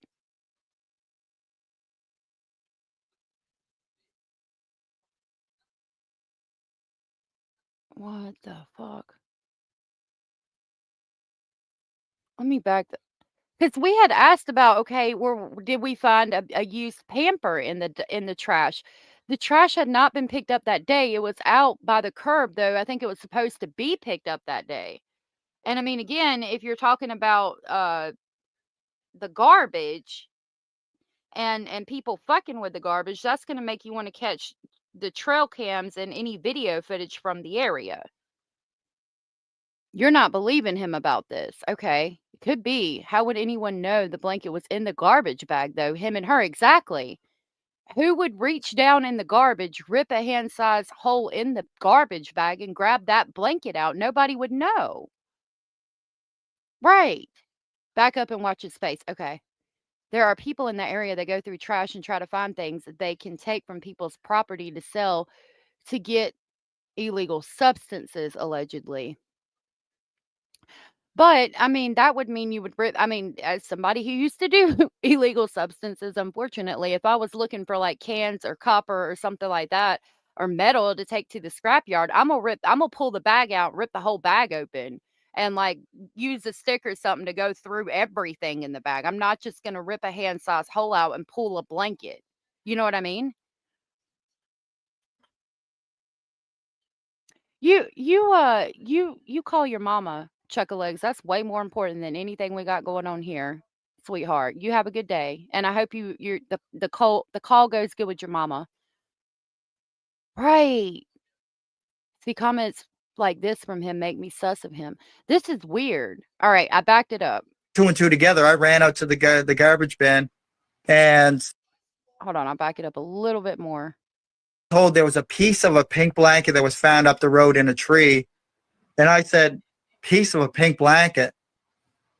Like, and I put two and two together. I ran out to the garbage bin, and I seen that there was a hole ripped in the bag, and clearly there was somebody who went into the garbage, or something went on with the garbage for a piece of that to be ripped out.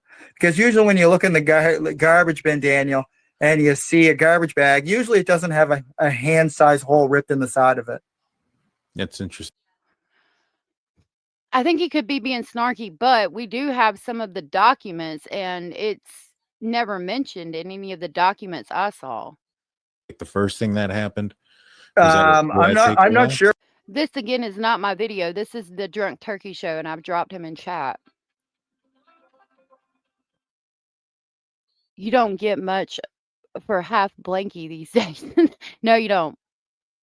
Yeah, I did see the grin on his face, but I'm wondering if he's being snarky. Did someone throw out the ripped blanket and Lily tried to rescue it? I've thought about that briefly. But she would have to, like, it would be hard for her to get in the dumpster. She would have to know exactly what bag it was and rip a hand-sized hole in it.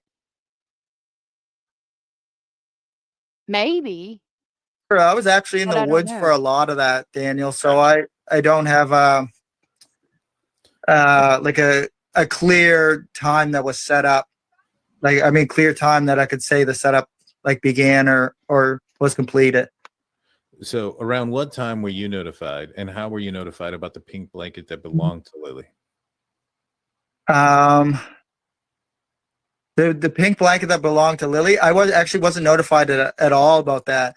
I was actually told there was a piece of a pink blanket that was found up the road in a tree, and I said, "Piece of a pink blanket." Like, and I put two and two together. I ran out to the garbage bin, and I seen that there was a hole ripped in the bag, and Right there, he starts to smile and wipes his nose.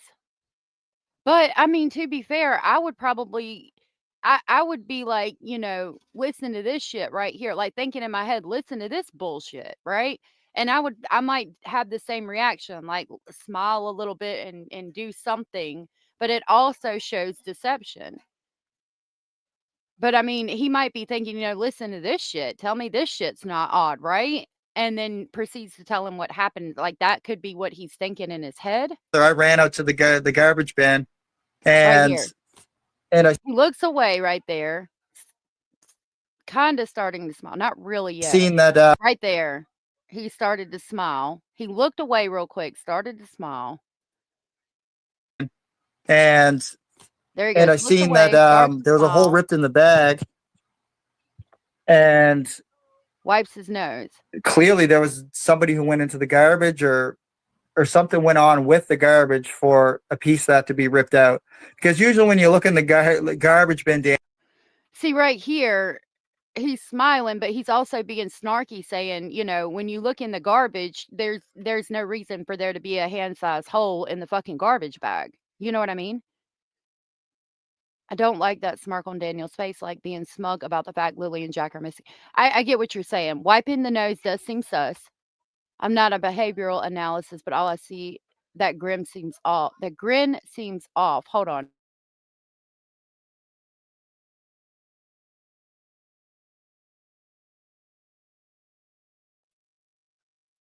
Rachel said, was someone trying to get the kid's scent off of a blanket for search dogs? That's a good question. Because he was in the woods. He just stated that he doesn't know. Now, at this part, again, I think he's trying to be snarky, kind of, because, like, saying, like, something we all know. When we open our trash cans, we don't usually see a hand-sized hole in a fucking trash bag and then find out later a blanket's missing. ripped out. Because usually when you look in the garbage bin, Daniel, and you see a garbage bag, usually it doesn't have a hand-sized hole ripped in the side of it. That's interesting. See, I mean, because it's odd. I could see myself doing the same thing. He's on the spectrum. If my child's blanket was in a tree, my first thought would not be the trash bag. Well, if you know it was in a trash bag, though, and then you go, because for me, the way he plays it out, like, pink blanket, wait a minute, where's the pink blanket that I just threw away? But if he just threw it away, that means it would probably be in the trash bag that was on top. So it would be probably the first thing somebody would see if they were looking in the trash. But it would be in the bag, and again, there was a hole ripped in the bag. When you look and a smirk appears. Yeah. I thought maybe someone used a piece of blanket as a marker for an area being searched or tracks being found. I don't know. I think some of it's the angle of the camera with his head leaning back, but he also looked more relaxed in that video than I ever seen him. I think he's healthier now than he was. And he does have the Halloween pumpkin teeth smile thing. Yeah. Maybe Lily wanted the blanket back and tried to get it out of the trash. That's a possibility, but could she get in it to pull it out? Is she tall enough? Well, I mean, I guess he's concluding that it's the size of a hand because of the size of the.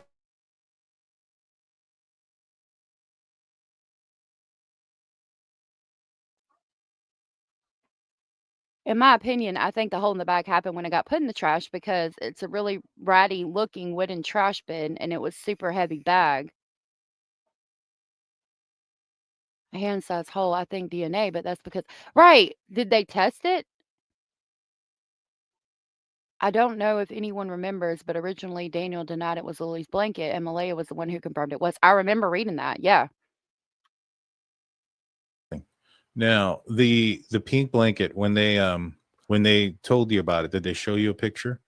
The Of piece? the Yeah. piece of the blanket? No. No. No. Okay, so they just told you they found a piece, and you went to the garbage Right. bin. And Yeah. where in the garbage bin was the bag that had the other part of the blanket? Was it towards the Okay, top, in the middle, there the was bottom? these were like large industrial sized garbage bags, right? Okay. And mom would always yell at me, don't put so much garbage in one bag, because I would always make the bags like really heavy, right? Okay. And There he's smiling. There's no reason for him to lie about that, and he smiles about that too. Like remembering, he appears to be smiling there. okay, Top, in the middle, there the was bottom. these were like large industrial sized garbage bags, right? Okay.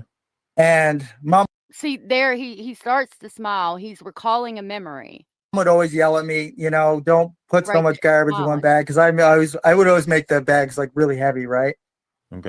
Because he's talking about a time he got in trouble and recalling it and smiling because it's like a nervous smile, recalling something that happened where he got in trouble. Mom saying, "Stop putting so much trash. I can't take trash out."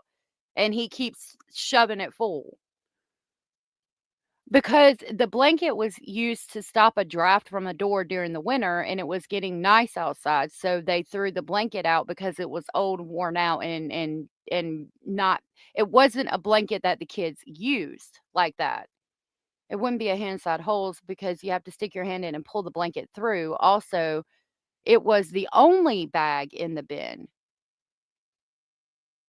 Interesting. And if they're industrial bags, they're more than likely black, and you're not gonna see it. If you saw it, like, if the bag is tied at the top and you saw the blanket in there, you could stick your hand through where it's tied at the top, because for you to be able to see it in the top of the bag where it's tied at, there would obviously be a hole that you could probably pull the blanket through. And the hole would have been bigger than a hand to pull it through. Yeah. You think he loves duping all of us, he loves the attention. I think, yeah, smiling because his mom got on him, but he does the same thing when he's talking about the hand size hole, and it's like he's being snarky. And so I had the blanket was in a garbage bag, but there was another garbage bag that was inside, right? So it was like double bagged. Interesting. And you could see I keep wanting to say a hole that was ripped in the side from a hand that went down inside of it and pulled something out, but it looked to be like somebody put their hand in there and ripped it out. But Now, the blanket was still at the bottom of the bag, right? It wasn't pulled all the way out. It wasn't anything like that. So was the Okay, so if the blanket wasn't pulled all the way out, then they didn't go in the bag for the blanket. They went in the bag possibly looking for things to sell for substances, but it was the only bag, and it's double bag. Like, somebody was looking for something specific.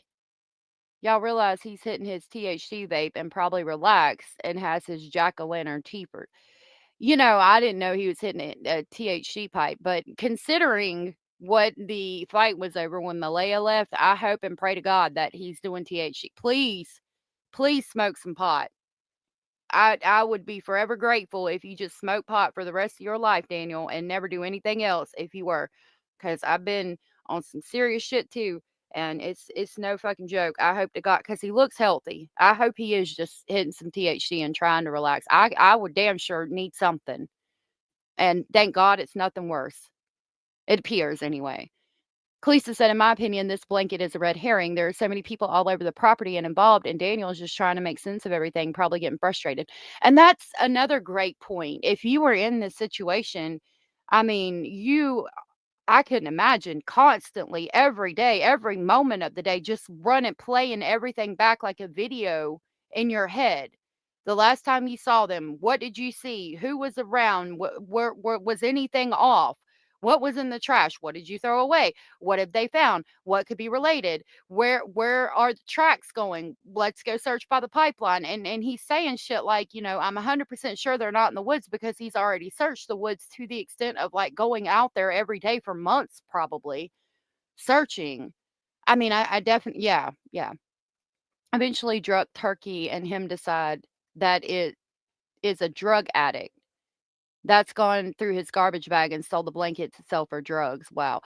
Well, the blankets seem to be there. I don't know. I don't know what uh what what if anybody was going through to search for things to sell. But again, if I'm going through your garbage and I'm looking for cans, things, copper, fucking metal to take to the scrap yard, I mean, it's gonna be a bigger hole than a hand-sized hole. Like, I'm gonna be digging in your motherfucking trash. Like, I got to see everything. What if you threw away some gold jewelry at the bottom or something? I mean, I got to look at everything. You know what I'm saying? Princess Pillow, good to see you, says, does this make anyone else think an animal possibly reaching around the trash? If a bear got in it, and he did say a bear, he put the fucking wrench to keep bears out, but if a bear got in it, you would see scratch marks, and I think the trash would be more strode, unless the bear got scared. Makes sense. Just suppose what he's saying all bullshit, and then check the smirk. That's how I'm looking at it. Possibly. Wednesday night at Grandma Patty's, Malehya went to get Daniel a THC vape pen. Oh, well, if it was all the way back then, I don't know. Yeah, a bear. I don't think the blanket has anything to do with the disappearance. Malehya got to walk away after she locked in the alibi.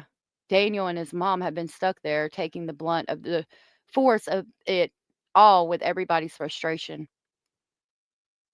Where was that bag in a bin? Probably at the end of the driveway. I missed that.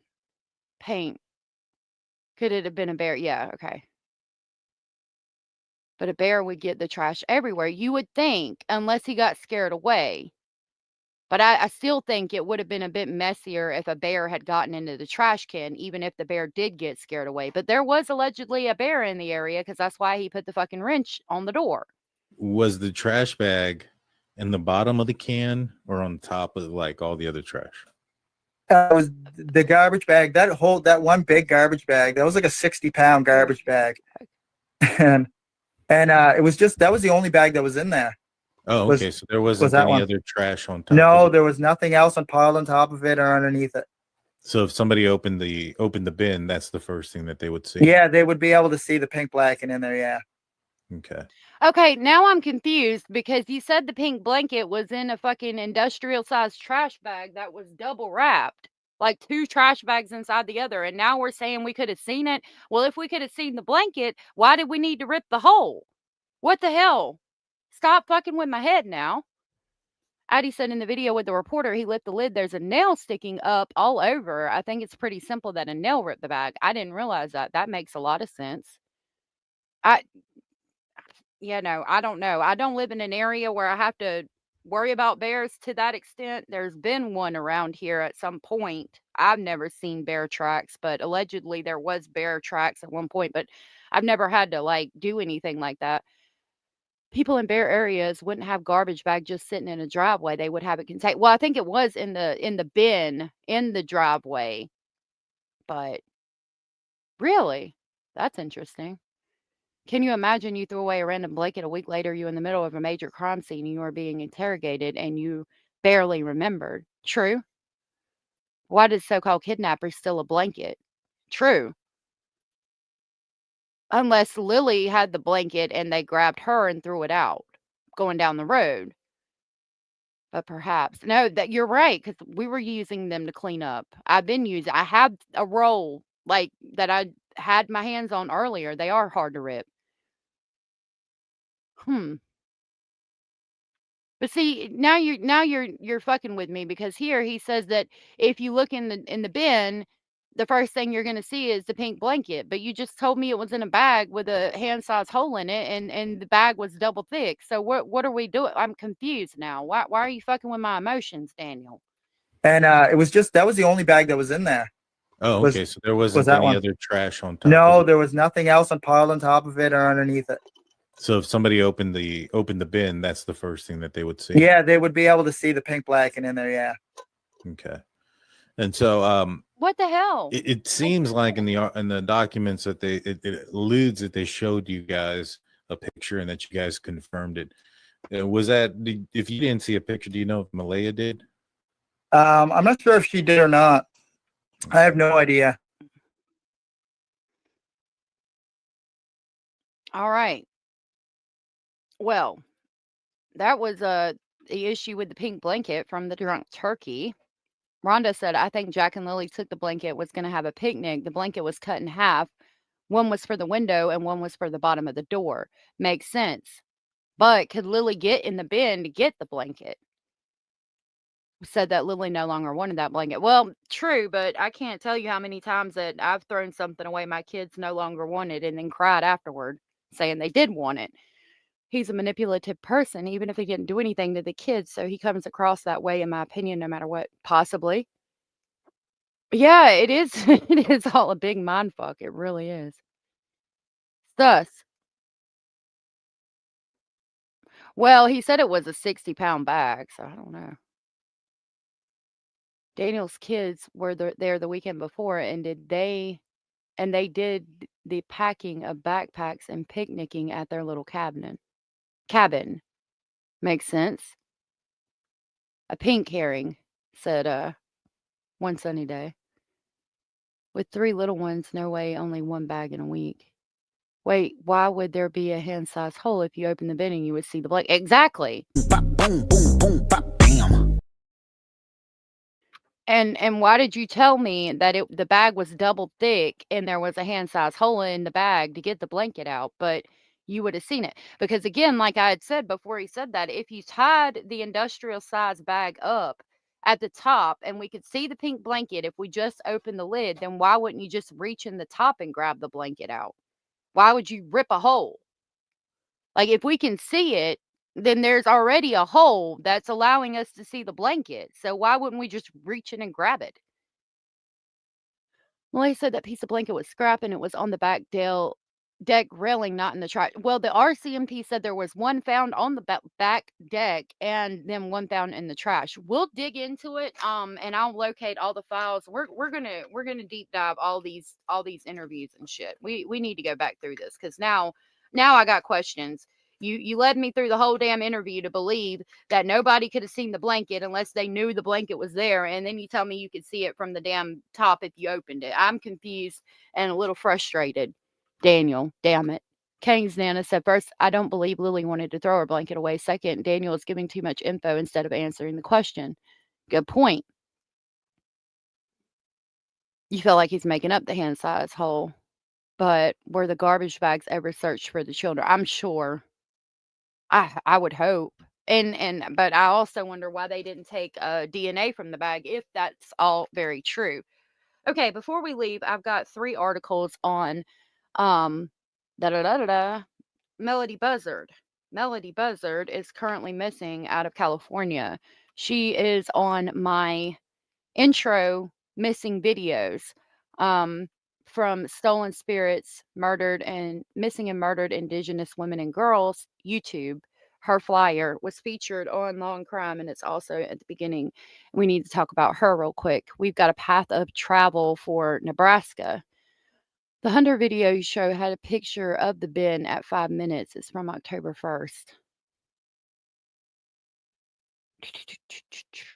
Let's go back.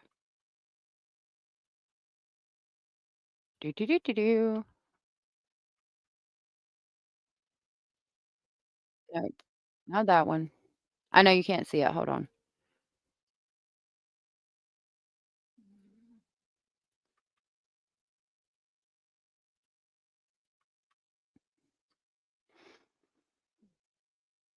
Wait a minute. If I threw a blanket away, my only response would be I threw a blanket away last week. It might still be in the bin. I don't know. You can look. I wouldn't know where in the bag. Good idea. Oh, thank you for the super chat, Princess Pillow. I love you too. Thank you so much. That was so very sweet and supportive of you. Thank you so much. Greatly appreciate it.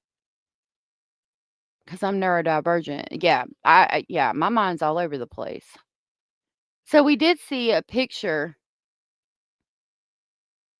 The markers is where the blanket was found.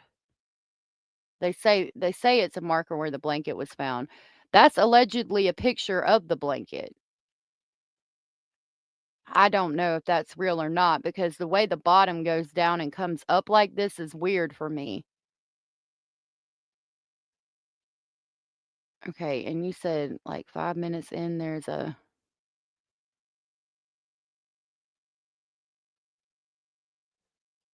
Okay, let's see.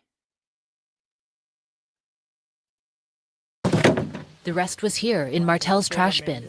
That blanket, one of the only clues as to. So if the bin looks like that, Lily could have gotten in right in there. The rest was here in Martel's trash bin. That blanket, one of the only clues as to what happened to 6-year-old Lily and 4-year-old Jack Sullivan.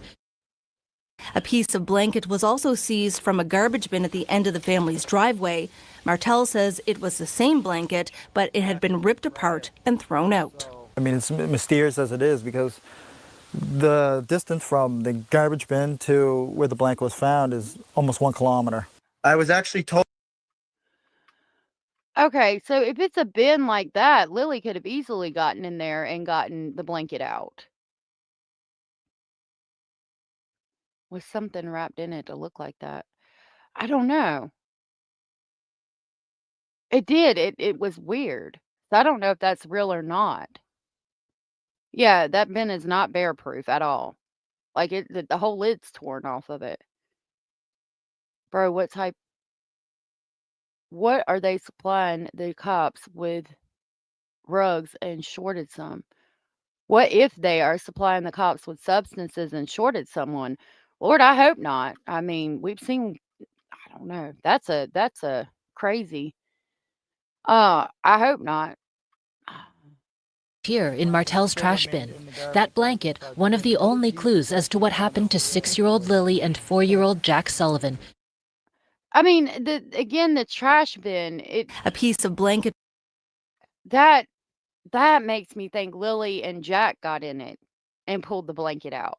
Even though she might not have wanted it anymore, like someone said, it's not anything proof. Even if she might not have wanted the blanket, that she could have got it out to do a picnic or anything. Like, and if she would have known the blanket was in the trash because they might have asked her, and that's why they're saying she didn't want it anymore because they had asked her and they knew she said she didn't want it.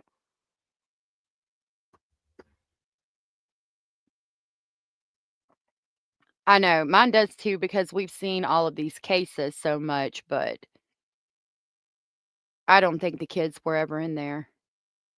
I think that Lily might have grabbed the blanket and then somebody grabbed Lily and threw the blanket where we see it located in the tree in this weird picture.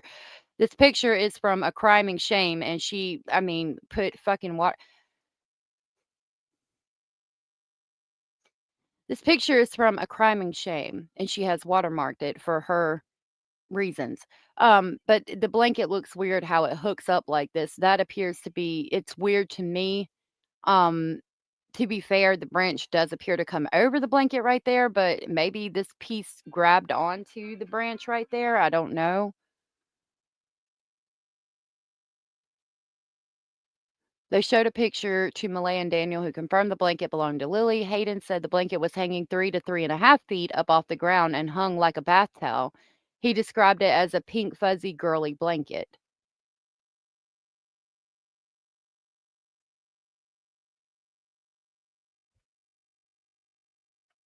Huh. I don't know if that's a real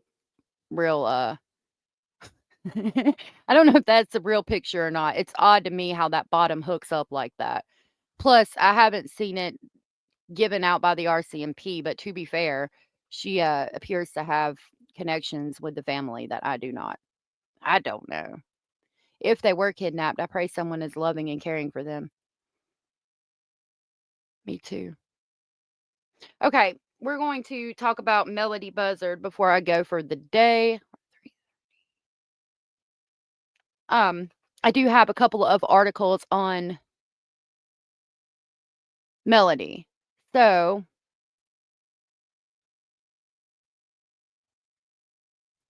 we're going to go, yes. We're going to go over first a timeline of Melodee's case. There's 3 articles I want to share with you on this. So this article reads, "Where is Melodee Buzzard? A timeline of the 9-year-old's puzzling disappearance."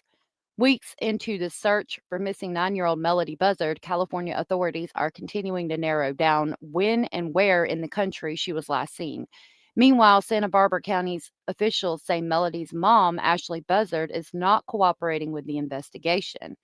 Mom of missing girl Melodee Buzzard switched license plate during road trip, officials say. Here is our timeline. I've got an article on that too. October 7th. On October 7th, Melodee and Ashley Buzzard left on a 3-day road trip from their Lampic, California home to the Nebraska area, the sheriff's office said. Surveillance images show the mother and daughter both appearing to be wearing wigs at the Santa Barbara area rental car business that day, authorities said. And they do both appear to be wearing wigs. Why? We know that she's got some mental issues. She thinks somebody's following her and tracking her daughter, I would think, and so she made them both wear wigs. Not that I'm aware of. Not unless it's happened right now. Since we've been live. No, it says that Melodee Buzzard has not been found. She's been missing since early October 2025 with ongoing search efforts by authorities. There's Melodee appearing to be wearing a wig. October 8th. During the road trip, Ashley Buzzard allegedly removed the California license plate number 9MNG101 from her rented 2024 Chevrolet Malibu, according to the sheriff's office. Beginning on October 8th, New York license plate number HCG9677 was on the rental car. It's not clear when that plate was put on or if other plates were added at other times, according to the sheriff's office. She definitely was under the impression that somebody was tracking her. That's why she's wearing wigs. That's why she's changing license plates. Miss Woozy said, I think Ashley was known to wear wigs, so it wouldn't be weird for her to wear one, but it's weird that Melodee's wearing one, right? They found evidence of her alive more recently than they thought. Originally, she had been missing for months, but there is footage from October with the wigs. Yes. So she's got wigs on both of them, and there's the child that's missing. There was wigs on both of them, and she's changing license plates. October 9th, the last verified sighting of Melodee was on October 9th, the sheriff's office told ABC News. Surveillance videos show Melodee with her mom that day near the Colorado-Utah border, according to the sheriff's office. Authorities said they believe Ashley Buzzard's return route went through West Green River, Utah, Panagonich, Utah, Northwest Arizona, Primm, Nevada, and Rancho Cucamonga, California.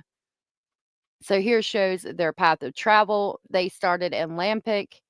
They went down to Cucamonga, crossed the border into Primm, went through Las Vegas, went close to George, Utah, Panagonich, Utah, and then Green River, Utah.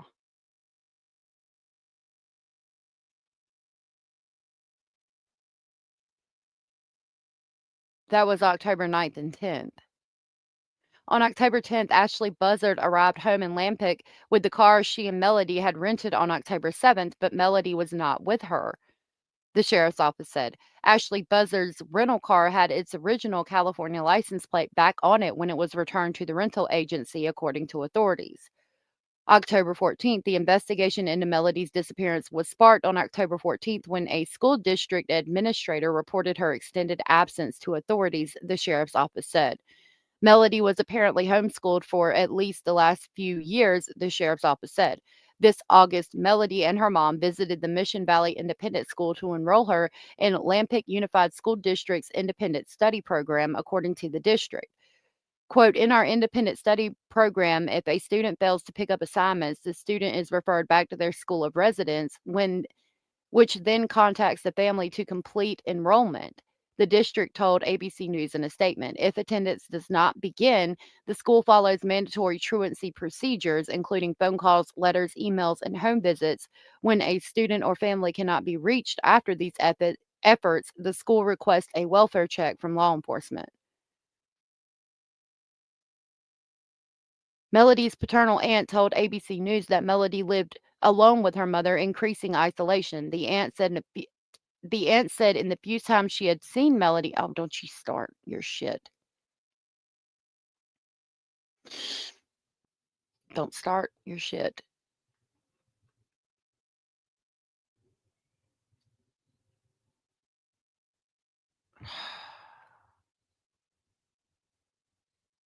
Please don't start your shit, computer. The aunt said in the few times she had seen Melodee, the little girl was friendly, kind, and loving. October 15th, authorities conducted an initial search of Ashley Buzzard's home.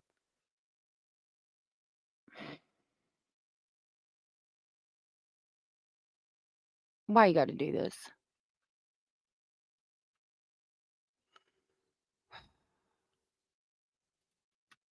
Okay.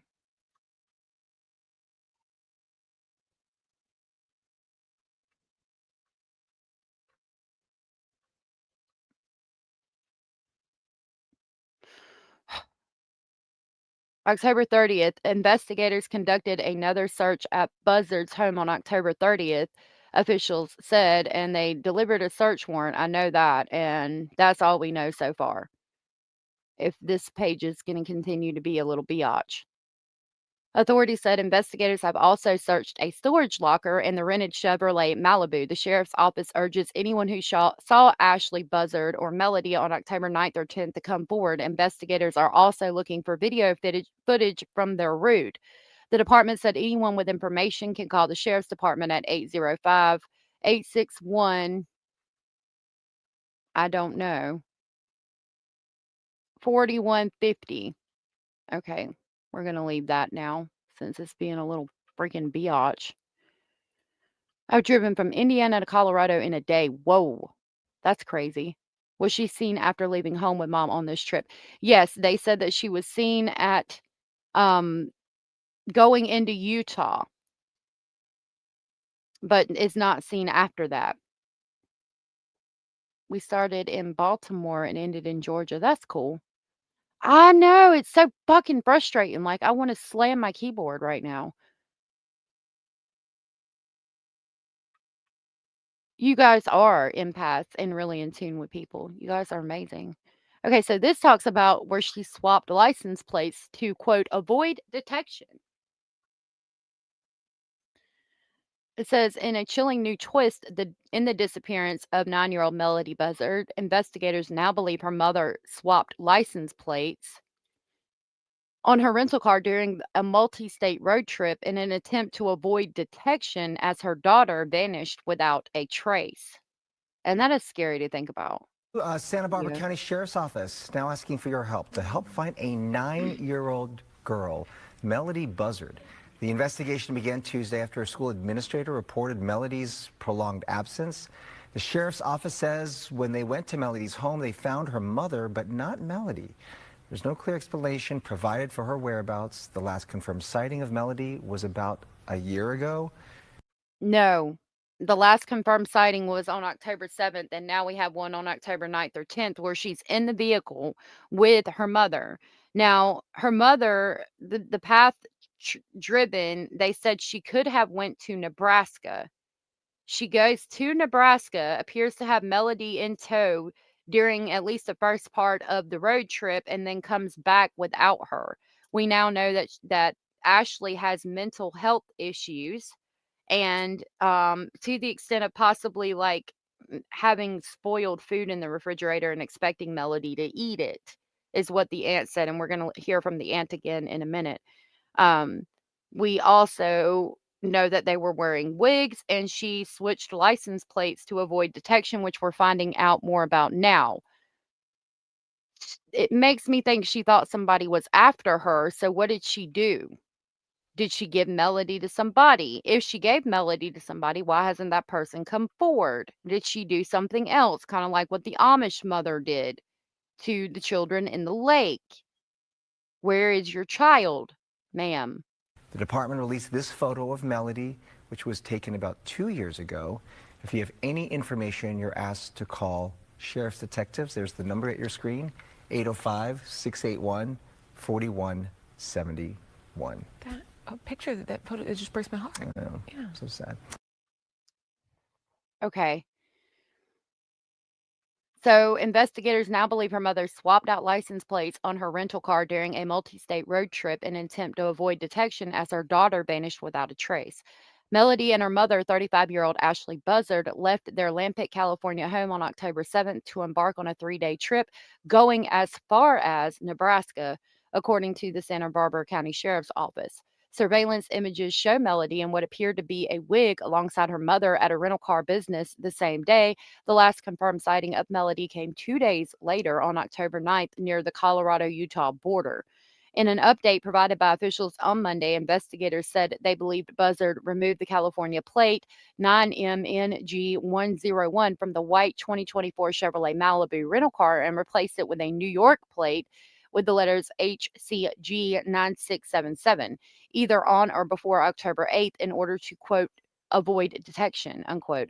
It is unknown when the plate was installed or whether additional plates were used at other times during travel. The sheriff's office also shared a map of the vehicle's stops along Buzzard's route back to California, which they believe took her through Green River, Utah, Panagonich, Utah, Northwest Arizona, Primm, Nevada, and Rancho Cucamonga, California. Zeroing in on that crucial 24-hour window between October 9th and October 10th, authorities urged anyone in those communities to check surveillance and report relevant information. On October 10th, Buzzard returned home alone, and when she returned the vehicle to the rental agency in Lampic, the California plate was back in place, but Melodee was nowhere to be found. There again is the path of travel. So she came back this way through Green River, Utah, then Panagonich, Utah, then George, Utah, then Las Vegas, Primm, Nevada, Rancho Cucamonga, and then up to Lampic. The discovery adds a new layer of mystery to the case as authorities work to piece together the final verified sightings of the girl. Melodee's disappearance came to light October 14th when Lampic School District official reported her prolonged absence. Deputies who went to the family's home in Lampic said they spoke with her mother too, but no verified explanation for Melodee's whereabouts was provided. According to the sheriff's office, Buzzard has not cooperated with the investigation, they added. Last week, detectives escorted Buzzard from the property to another location that would not interfere with their ability to conduct a thorough search, the sheriff's office said.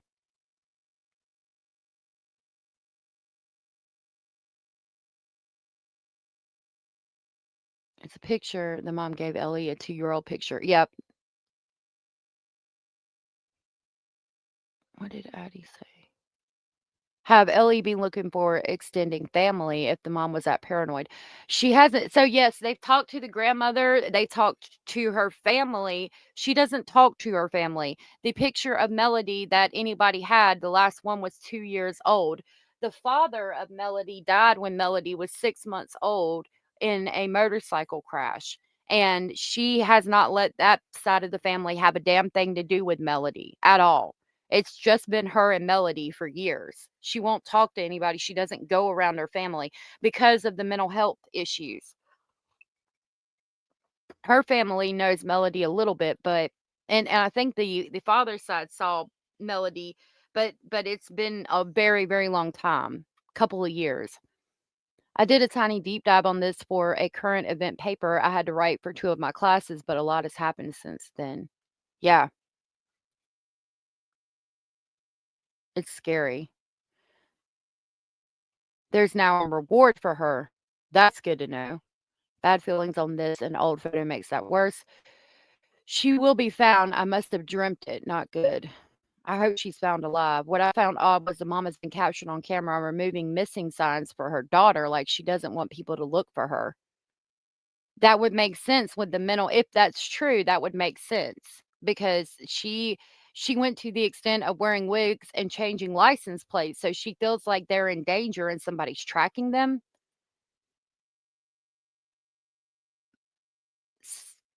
Mom attempt to disguise vehicle, but changes the plate back and comes home, no Melody. Yeah, so that tells me again that she's trying to disguise Melody and the vehicle while she puts Melody somewhere or does something with Melody, and then it doesn't matter once she came back because Melody's not there. She thinks people are trying to track Melody. Why? And what does that mean for Melody? Did she hurt her? Or is she just with somebody who she's convinced that everybody's trying to track and take Melody away or do some kind of harm to her and they're not speaking out? Yeah, maybe. I thought they had already checked the rental, but I'm not sure. Or did mom put her somewhere she thinks will be safe but might actually be dangerous? Right.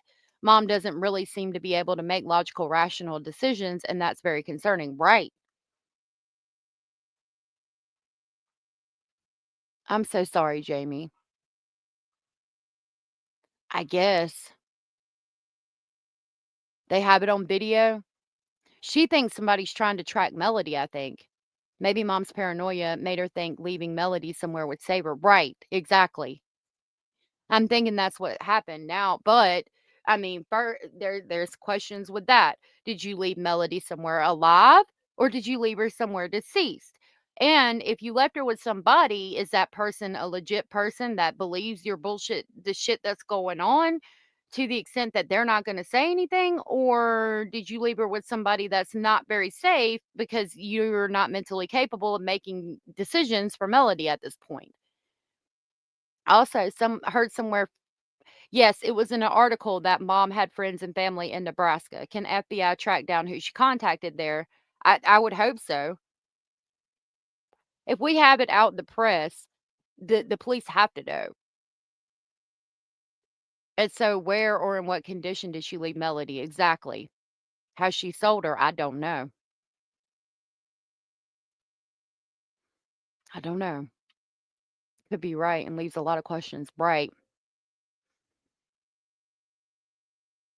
Local authorities assisted by the FBI, also searched a storage locker in a rental car believed to have been used on the multi-state road trip shortly before the child vanished. It is unclear if anything was found. Relatives on Melody's father's side that say they haven't seen her in years. Quote, she hasn't let us see Melody for a few years.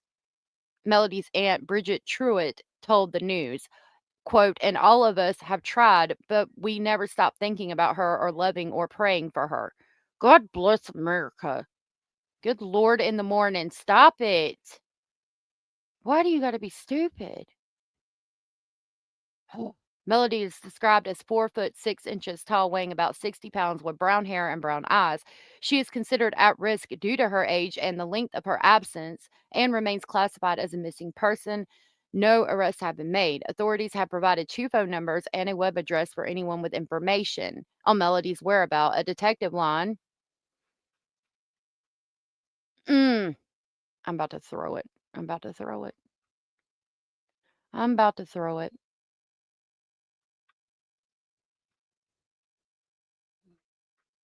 Okay. I don't know that I'll be able to get it, but we went over the numbers earlier. At 805-681-4150, anonymous tip line at 805-681-4171, and an online tip address at www.sbsheriff.org/home/anonymous-tip/. Jesus in the morning. Okay. And then this last one is from the aunt. If you jump on me, I'm going to throw it out the window. It reads, quote, you need to tell them where the baby is, unquote. Melodee Buzzard's grandmother, I apologize, grandmother, begs her daughter Ashley to reveal 9-year-old's whereabouts.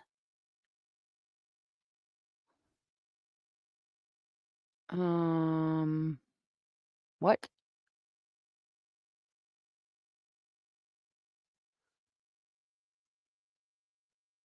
Okay. 9-year-old Melodee Buzzard was reported missing earlier last month after her mother Ashley allegedly took her away. Now, Melodee's maternal grandmother, Lori Miranda, has begged Ashley to reveal the location of the child. Miranda said that she was shocked and numb when she saw the latest photo of Melodee and Ashley. Miranda additionally said, quote, "This is just so shocking to me that my granddaughter is dressed in a disguise. This is just so overwhelming. It's just so really scary." She further pled to Ashley and said, "You need to tell them where the baby is. You need to tell them who's setting all these things up for you. I know you're not doing it," unquote. The grandmother further claimed that there were chances that Ashley and Melodee came across people that Miranda and Ashley's dad knew. About 3 weeks since the disappearance, new details have been released by authorities. Through surveillance footage, authorities noticed the mother and daughter duo at a car business in Lampic. They talk about her having wigs on. According to reports, Ashley returned home in Vandenberg Village on October 10th without Melodee, and her whereabouts have been unknown. Since the investigation started, authorities have looked into Ashley as well. Reports suggest that she was the one with Melodee prior to her disappearance. However, according to law enforcement officials, Ashley has not been cooperative. According to the cops, the 9-year-old was last seen on footage in the region between Colorado-Utah border on October 15th. Authorities executed a search warrant. No trace has been found. The Santa Barbara County Sheriff's Office released a statement on Monday, according to which, quote, "The New York plate seen on the car does not belong to the vehicle or Ashley. Investigators believed it was used as a false or switched plate to avoid detection." Miranda said she first learned about her granddaughter's disappearance when authorities called her. The news reported Miranda has talked about previous incident when authorities told her they were taking Melodee to CPS and Ashley to the hospital. According to Fox LA, authorities have considered that Melodee Buzzard is at risk. She has been described as 4'6", weighing 60 pounds, brown eyes and curly hair. Law enforcement officials have also urged the public to reach out to them if they had contact with either Melodee or Ashley, particularly from October 9th to 10th. So the grandmother knows that the mom is responsible. Oh, yeah. Yep. I definitely think she was in a manic state of mind. To me, what this suggests is that she's hiding Melodee for reason. She thinks Melodee's being tracked. She thinks somebody's trying to get Melodee. So she took her and hid her somewhere with somebody, or she took her and just killed her because she thought that by her going ahead and killing Melodee would not have to suffer whatever it is that she thinks Melodee is suffering from people trying to locate her. I just love you too.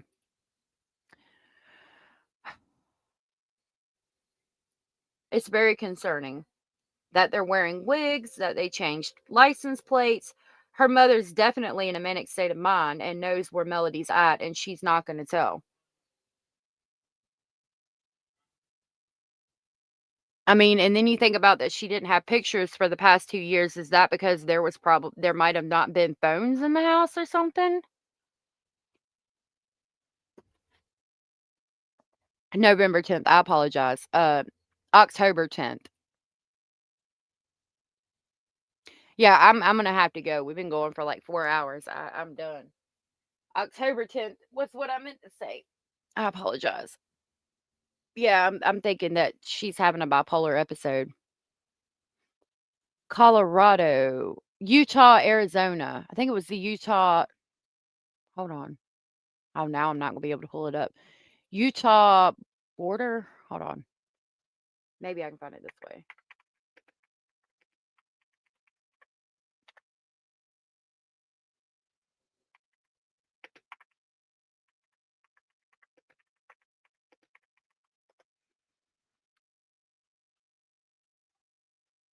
Um,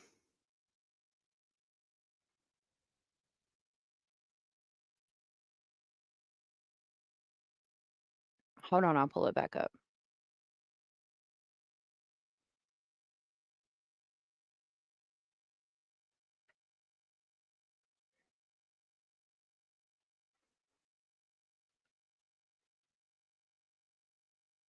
Okay. No, no, no, no, no, no, no.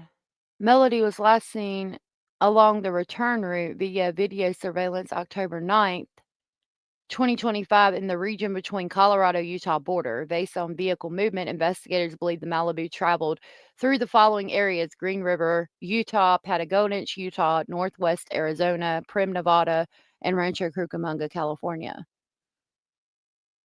And then there is the path of travel.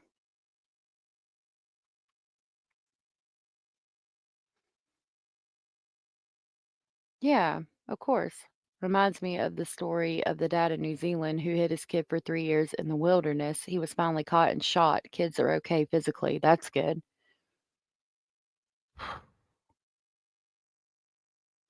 Yep, I'm gonna go. I hope y'all have a good evening. Thank you so much for hanging out with me today. Thank you so very much for the support. You guys are amazing. Thank you for being with me to share your thoughts, opinions, and speculations as we talk about these cases. I'm going to work on finding some more information about Daniel's interviews because now I'm just sitting over here perplexed as hell because you're confusing the shit out of me, dude. I hope that you all have a good evening. We will be back tomorrow at 1:30 as usual, and it will be Thursday, almost Friday. Y'all stay safe out there, and until then, have a wonderful day. Like Miss Woozy said, know you are enough, you are important, you are special, and you are loved. And thank you, Abellis, and everybody else. It has been good. Thank you guys. I'll see y'all tomorrow. Bye.